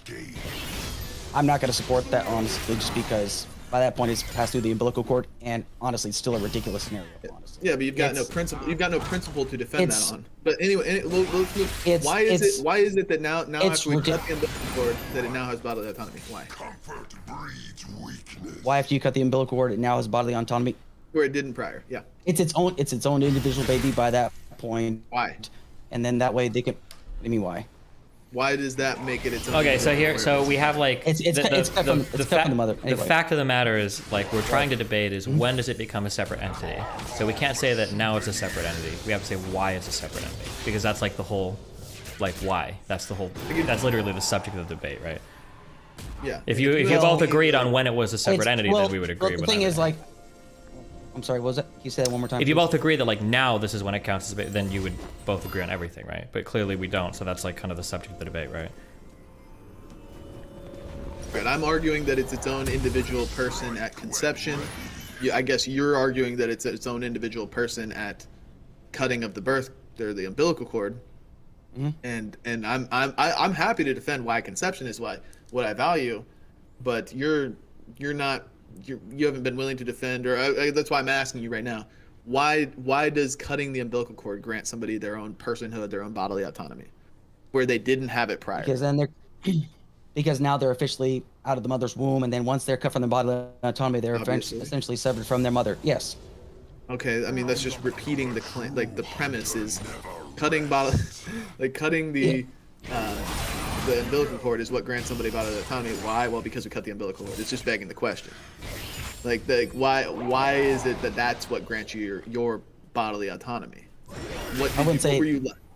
But I'm sorry. If the principle is that because they're dependent on the mother, well, they're still going to be dependent on the mother or some other person afterward. Like a 1-day-old infant baby, newborn baby, can't sustain itself without somebody else's assistance. So you could argue like that they need to be supported by somebody else. Would they still not have bodily autonomy then? Like, they kill it. They do have bodily. No, they have bodily autonomy by then.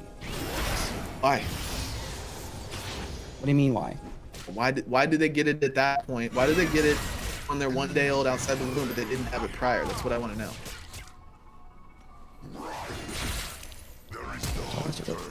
For everybody listening and watching this back, this is why the bodily autonomy argument is so bad for pro-choice. Like, you really need to rethink your position if this is what you support.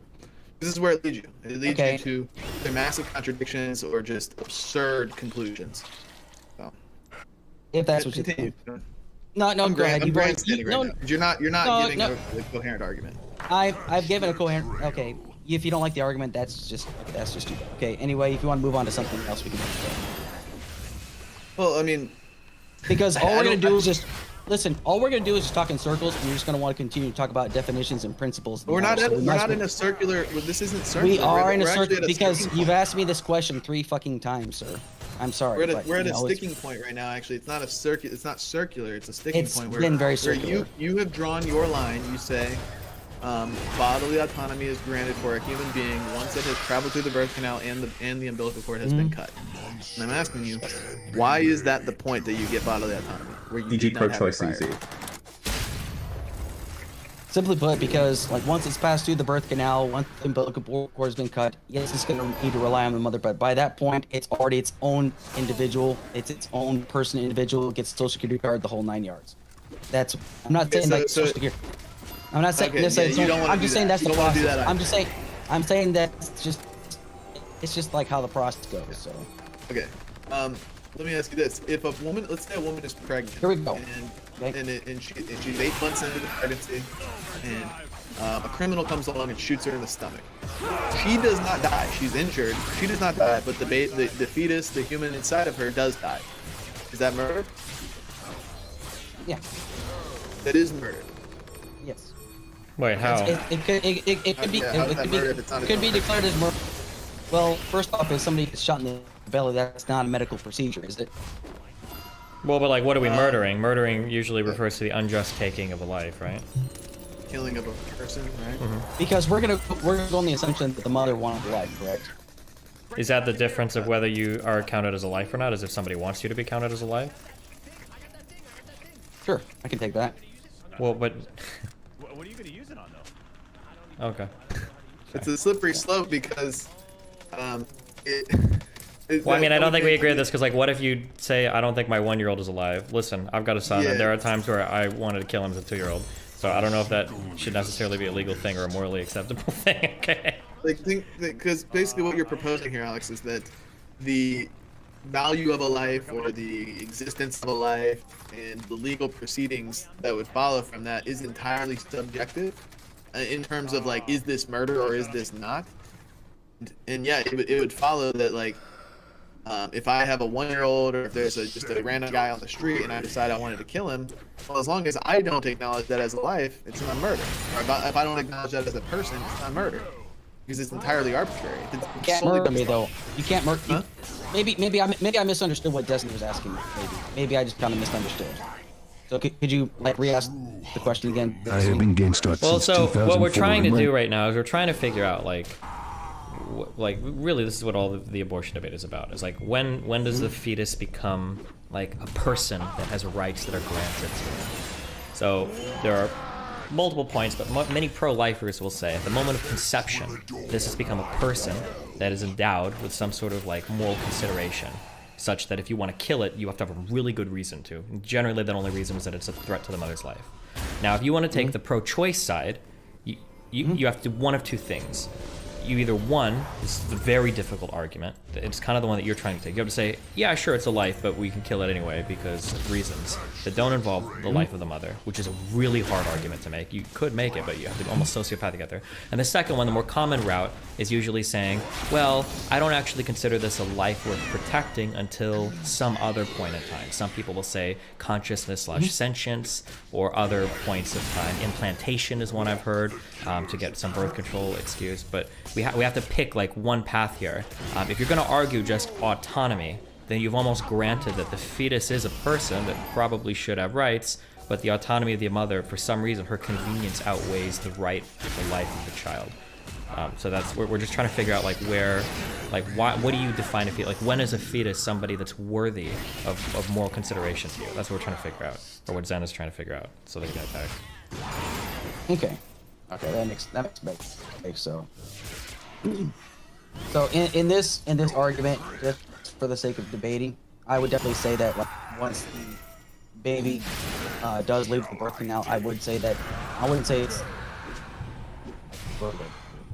I would say that the baby, once it's left the birth canal. Sure, and then just to go one step Yep. further, because Any argument you give, what you're going to have to think, because this is what Zen is going to ask you, is any position you give, he's going to say, can you show me the meaningful difference between this thing now and 5 minutes earlier? He's going to ask, like, and that's where you got to the umbilical cord thing before. Let's say that it's birthed, and like right when the baby comes out, let's say the mother's like, okay, I have a mixed husband, I'm mixed, I want a black baby or a white baby. Let's say the mother waits until the baby comes out and she sees it and she's like, fuck, it's not the color that I want, but we haven't disconnected the umbilical cord yet, so we're just gonna like cut its head off right now. Like, arguably, principally, you've kind of asserted that that's an okay position because the umbilical cord is still connected. Or maybe we even are more extreme. Maybe the doctor like opens her up, the cervix is dilated, she's like, oh shit, he's got a, this color foot, is that okay? And she's like, no, fuck, abort him now. So the question is always gonna be, go back 10 minutes from your establishing area and say, like, why is this now the moment when it's alive, but 10 minutes before, it was just a thing? And that's going to be a logical argument, and it can be an emotional argument, because if you take a baby out of a mother's body 10 minutes early, for all intents and purposes, fuck, you can have, I think you can have like 4th month babies born now that are like viable and shit. Like, it's going to look like pretty human, right? So that's going to be the next part of the argument. Yeah. So at birth is a really difficult argument to defend, but go for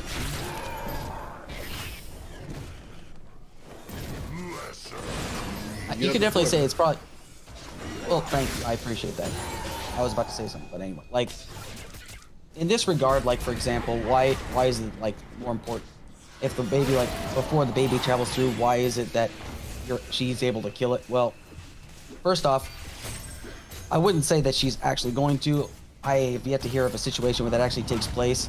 And if I was to maintain the moral consistency that saying that she has a right to terminate the pregnancy, I'd simply say it's based upon like the medical necessity essentially. But should she terminate the pregnancy? Does she have the right to terminate the pregnancy? I don't see it taking place in that regard. I don't know, it's kind of a tough question honestly in regards to that. The more I'm thinking about it. So I still say that it's because the conclusion is that those scenarios that Destiny just brought up about like, oh, I don't like the color of its foot, or I don't like, I wanted a black baby or I wanted a white baby. No, it's a hypothetical though. Like in a scenario where that was like some psychotic mother was like, I need a white baby or a black baby, I don't accept mixed babies, and then they have a mixed baby and like, fuck, well, we haven't cut the umbilical cord yet, stab it. Like that could, in theory, happen. Hypothetically, that could happen, and according to you, that would be morally justified. With your would have to. In a real world scenario, that's never going to happen in Doctor Who.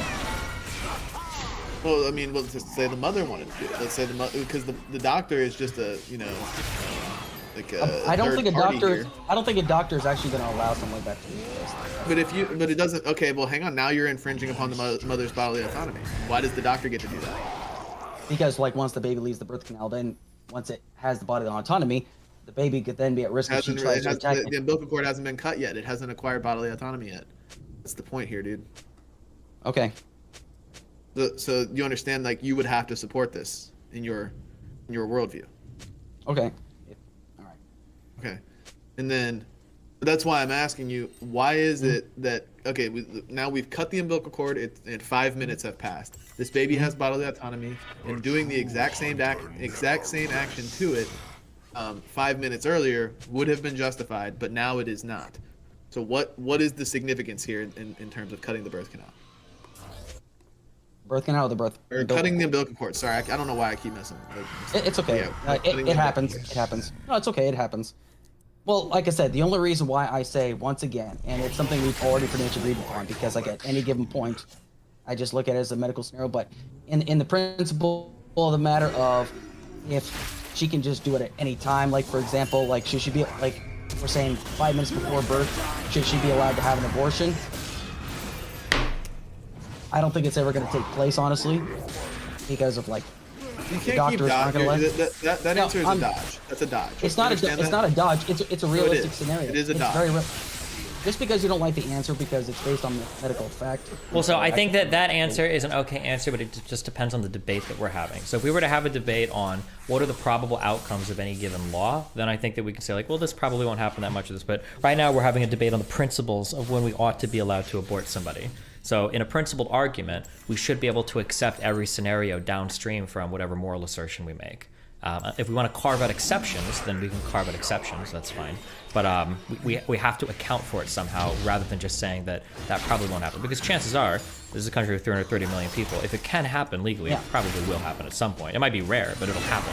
And your position argues in defense of these particular things happening, right? So Zen doesn't even have to argue that this will happen. He would just have to argue that, like, you would allow it to happen. And that's your position. You might say, like, well, I don't think this will happen, but you have to say, like, but I mean, if it did, I'd be okay with it. That would be the position, right? Talk about like the 5 minutes all the way up until birth, essentially. No, that's not necessarily my position. The reason why I say a woman should be allowed to all the way up until birth, once again, that's just like because of the medical situation. That's where I'm going to leave it at. Okay, just going back to, I guess, just grandstanding the dodge. I don't know what to tell you, bro. Like, you gotta be willing to bite this bullet. I mean, there's scenarios you could put me in and force me to bite bullets, but you haven't done that. When I do it to you, you're not willing to actually do it. You just start dodging. I think that if you're, I think that for arguing pro-choice, it's based on reality. That's the reason why. I think that for arguing pro-choice, I think that if you grant that the fetus is something that is like living and alive as much as like a baby or whatever, but the mother can have an abortion anyway, you're in like a very, very treacherous territory. Like you're gonna have to bite so many unbelievable bullets. It's gonna be like you're gonna be insane by the end of that conversation, I think. You'll find people that will use similar arguments to justify abortion up until kids are like 2 years old. I think Peter Singer might, in a paper. I'd have to go look, but like you get into really crazy points. I think that generally for pro-choice, you want to have some delineation between when does a fetus become a protected thing versus when is it not. So like somebody like me, I would say that like prior to a conscious experience existing, you have nothing worth defending because you can't even conceive of defending an unconscious thing or something that hasn't even had consciousness yet, right? And then you can start to fight around like that line, and then you can get into more difficult scenarios where you're putting the other person on like, okay, well, would you protect indefinitely like a comatose person's life? And then you have to force them to protect potential life. And then you got to force them to say, well, what is a potential life? And you get into more things there. But if you've already granted like, okay, fine, like, yeah, it's a person, it's a human, but bodily autonomy. I know that like bodily autonomy is a thing that people scream about all the time, but it's really the worst way to ever justify abortion because it's just such a dog shit argument. I mean, like, let's say we go to an area before formula exists. You're threatening the bodily autonomy of a mother up until, fuck, I should know this, but how old is a baby when they stop formula feeding or when they stop breastfeeding? It's like 1 year? I don't know. 2 years. I have no idea. Yeah, so like babies are literally, and that's kind of a painful process. You gotta fucking pump milk out of your boobs if you're not feeding continuously. Like your nipples could chafe because the baby will be whatever. So like technically babies are dependent on mothers' bodies absent formula up until, you know, like 12 to 18 months. Like that can be a pretty shitty part. Like would we abort like a 6-month-old baby because the mother doesn't want to be a slave to the child anymore? Yeah. Yeah, it would be the same principle as the umbilical cord. I mean, it's like the attachment is not through the umbilical cord; it's just through the nipple. I mean, it's the same principle in that. And yeah, the time before formula, or the time before bottles existed, where you could actually store the milk, and yeah, the mother's bodily autonomy is being violated as long as the baby is sucking on her nipple. Like, and you could kill that. I guess you could kill the baby as long as it's breastfeeding. I mean, no, because breastfeeding is a natural process that a mother is providing sustenance to the baby, isn't it? So is the umbilical cord and the baby in the womb. It's a natural process. So, what's the difference? There isn't one. The answer is that there isn't one, because this is another aspect of the argument that just falls flat on its face. Because you just present another, and this one's a very realistic scenario. Present another very realistic scenario where the premises don't hold up and follow through to the conclusion, and now you're out. Now you're out of your argument. You're bankrupt. It's over, dude. Okay. Okay. I think I've What's the said next all topic? What's the next topic then? That's all I got. So it's just bodily autonomy. That's all. That's all you want to talk about is just bodily autonomy. Well, no. If you still have an argument, if you still have an argument for why you would support abortion or pro-choice or whatever, then I'm all ears. But I think that your bodily autonomy principle has been exhausted. So if you want to move on to a new argument, you can. Go ahead. Or we can be done. I don't care. Do either of you guys watch Everything Everywhere All at Once? I'm sorry? It's a good movie. Never mind. Sorry. I don't watch movies. Never. How come? I'm just not curious. into it. Because Hollywood is ran Not by in. liberals. Don't reflect this Pretty personally. true. I'm way too red pilled. So one of the questions I'd like to ask though is like, so basically, I've heard you make the position before that you do not support like, okay, medical situation aside, are you saying that there's no other situation into which a woman should ever have an abortion ever? Correct. What about rape? Yeah, correct. Why should she be forced to give birth if she's been raped? Yeah, because the human inside of the womb did not commit the rape. The human being inside of the mother is still, by all intents and purposes, not guilty or innocent, in other words. So the only real argument you would have if you say abortion is justified in the case of rape, but not otherwise or whatever, is that the crime that the father commits, the rape that the father commits, the human that is created as a result should be punished for that by way of death. And like an equivalent analogy would, like, in order to be consistent in this principle of essentially intergenerational punishment, you would have to say that if a father the bank, then a child that had nothing to do with it should go to jail for that. But if you would oppose that, you would also oppose killing a human being simply because its father raped its mother. So that's why I'm opposed to abortions, even in the case of rape, because you shouldn't punish an innocent human for the crime of their father. So regardless of the emotional scarring that the woman's going to go through, now you're going to force her to carry that baby to term. Keep in mind, real quick, just before we run down all these arguments, right? You're going to have to find something. If you've already considered the fetus alive, you're going to have to give a level of discomfort that's so great that the mother's allowed to kill somebody to alleviate that discomfort. That you're setting an almost impossible hurdle to overcome. It's going to be very, very, very, very, very high. Like, because you can list a whole bunch of things like, well, it's going to be traumatic, sure. Well, it could be uncomfortable, painful to have a pregnancy, sure. It's going to be like, you know, struggling to deal with postpartum, sure. But like, we would never use any of these excuses to kill a 1-year-old, right? So that's you're setting yourself up to where you have a massive threshold to overcome, and no amount of like discomfort from the mother generally is going to get you to that. Okay, fuck it, we should be able to kill the kid. Well, she should be still be given the option. Essentially, because here's the thing. The reason why I bring up this argument, though, is because if a 13-year-old girl gets impregnated by her grandfather, you're saying she has to carry that baby. Yes, that's what everybody. Yeah. Yes.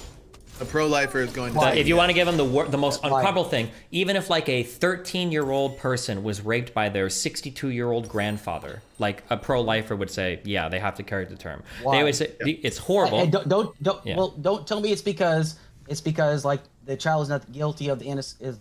The crime of the father. I want you to give me that's not a good reason. Go ahead. What do you want? What do you want to hear? Well, no. ahead. I want you to give me a better reason in regards to that, because you're basically condemning a 13-year-old girl to motherhood. That's kind of a little screwed up, don't you think? Well, he would agree that it is screwed up, but he would say that it is screwed up, but it was the grandfather's sin. It's not the girl's problem. Like, that's the issue, right? Because you're enacting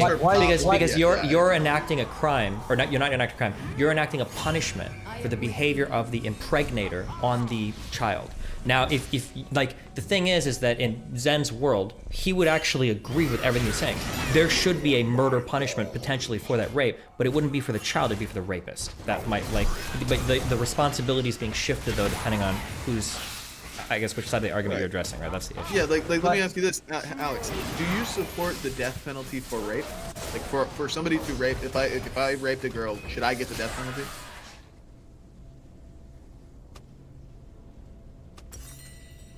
I'm kind of like shifty on the death penalty. I usually reserve death penalty for like excessive murder and stuff like that.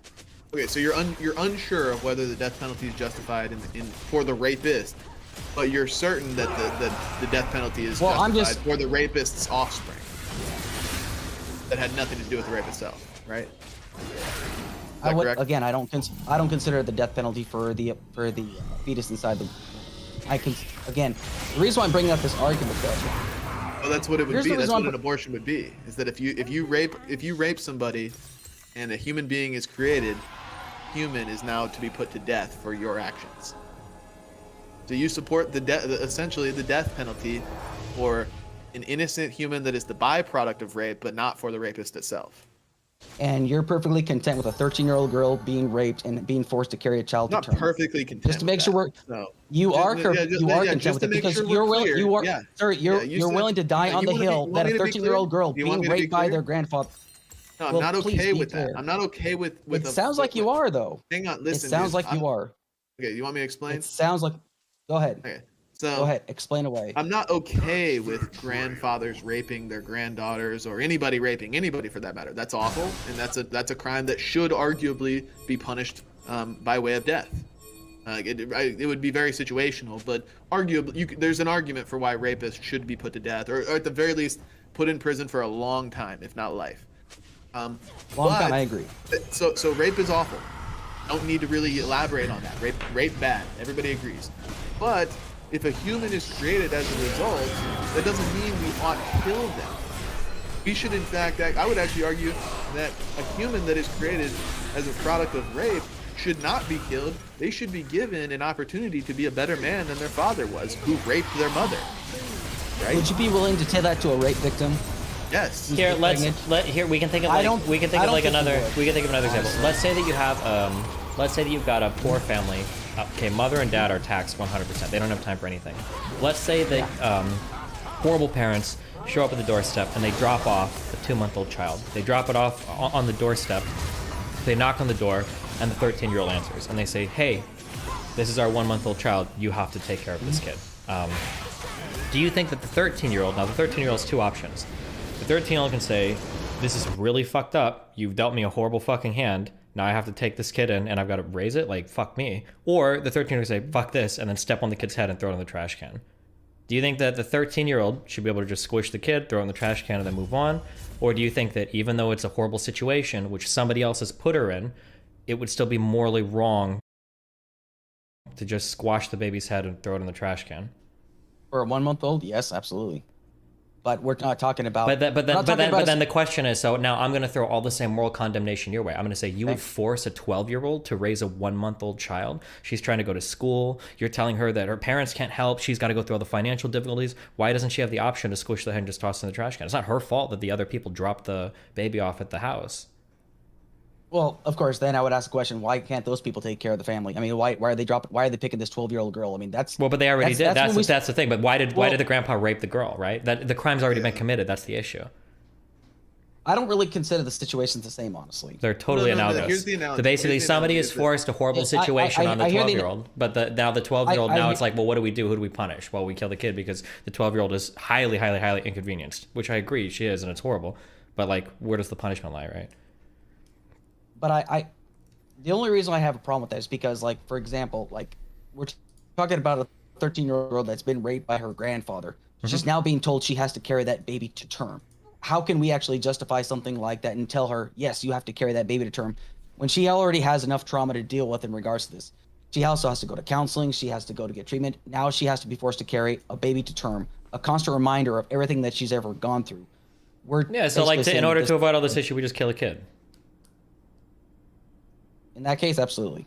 Okay, but then why are you so opposed to like the hypothetical with the baby that's dropped off at the porch, right? We just kill a kid and then we're good. We don't have to worry about everything. You could say all the same things you just said. Like, oh, she has to carry it around. She has to deal with it. She has to be reminded of this horrible occurrence that left her in, you know. It's a crazy hypothetical though. It's an outrageous hypothetical though, because like, for example, if you're gonna drop it off and say this 12-year-old hypothetical when you don't want to be consistent, dude. You got to stop dodging. It's not dodging. It's okay to squash the 2-month-old, or that it's not okay to kill either. I'm saying I'm being more of a realist in scenarios like this. I mean, if this is all we're gonna do is just do hypotheticals, okay, fine, whatever. So that's if what. Okay, we're gonna be saying dude, this is what all abortion debates, any real abortion debate is almost always going to contain hypothetical scenarios, because you have to provide analogies in order to make the argument, like on one side or the other, whether you're making. Good. Doesn't a hypothetical usually have to have some level of realism, of like a realistic no, actually takes place? Wait, hold on. To be clear, wait. To be clear, a hypothetical doesn't have to be a realistic thing at all. All a hypothetical has to do is express whatever moral principles another situation is trying to say. So like, let's say somebody says like, I should be able to punch you in the face for any reason. I could construct a hypothetical where I say, okay, I think that a guy named Zordon should be able to fire a light beam laser express at another guy named Zippotalharian in the face just because he didn't like the way that a star like revolved around the sun or something, right? Like I could say some shit like that. And as long as the general principle, even though that hypothetical is absurd, as long as all the principles are there, it still works as a hypothetical. Hypothetical situations don't have to be realistic ones. That's why they're hypotheticals instead of examples, right? Or instead of like real anecdotes or whatever, right? Unless the only other Maybe I'm more of a realist.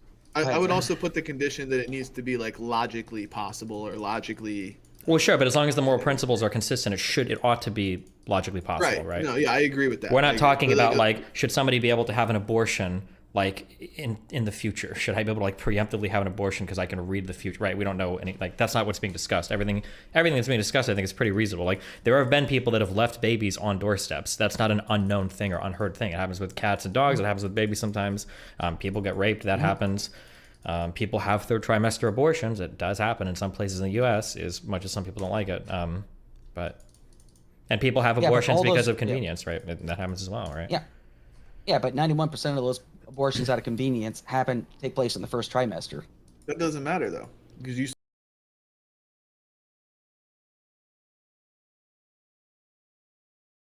planning to punch her in the face. Like no, obviously that wasn't not the plan, and I have no plans to punch anyone else in the face.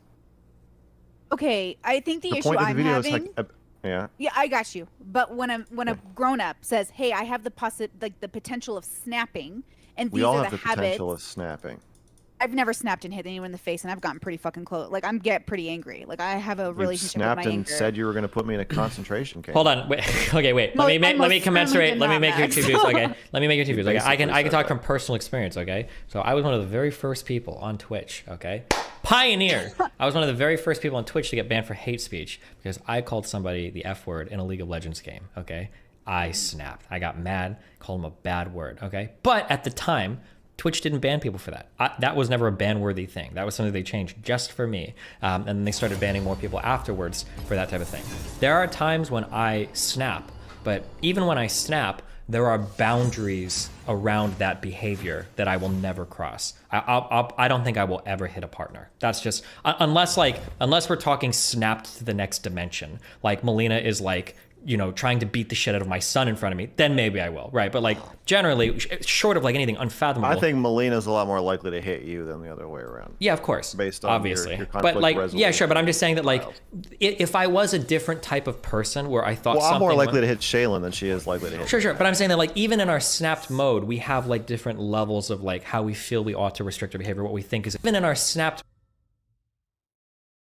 mode, we have like different levels of like how we feel we ought to restrict our behavior, what we think is acceptable, whatever. And I think that's what's being asked about. So like, even when you snap, like for instance, like I'm sure you would agree with this statement. Like I like firearms, okay? But if I were to, you know, me and Melina get into a fight, I go to the other room, get my Glock, and I shoot her to death, and I'm like, oh, well, fuck, Max, I snapped. I think you would still look at me and be like, okay, I understand you snapped, but like, couldn't you have slapped her? Why the fuck did you fire all 17 fucking rounds into her skull? You'd be like, I would know exactly. No, I would know exactly why you fired all 17 rounds Sure. into her skull.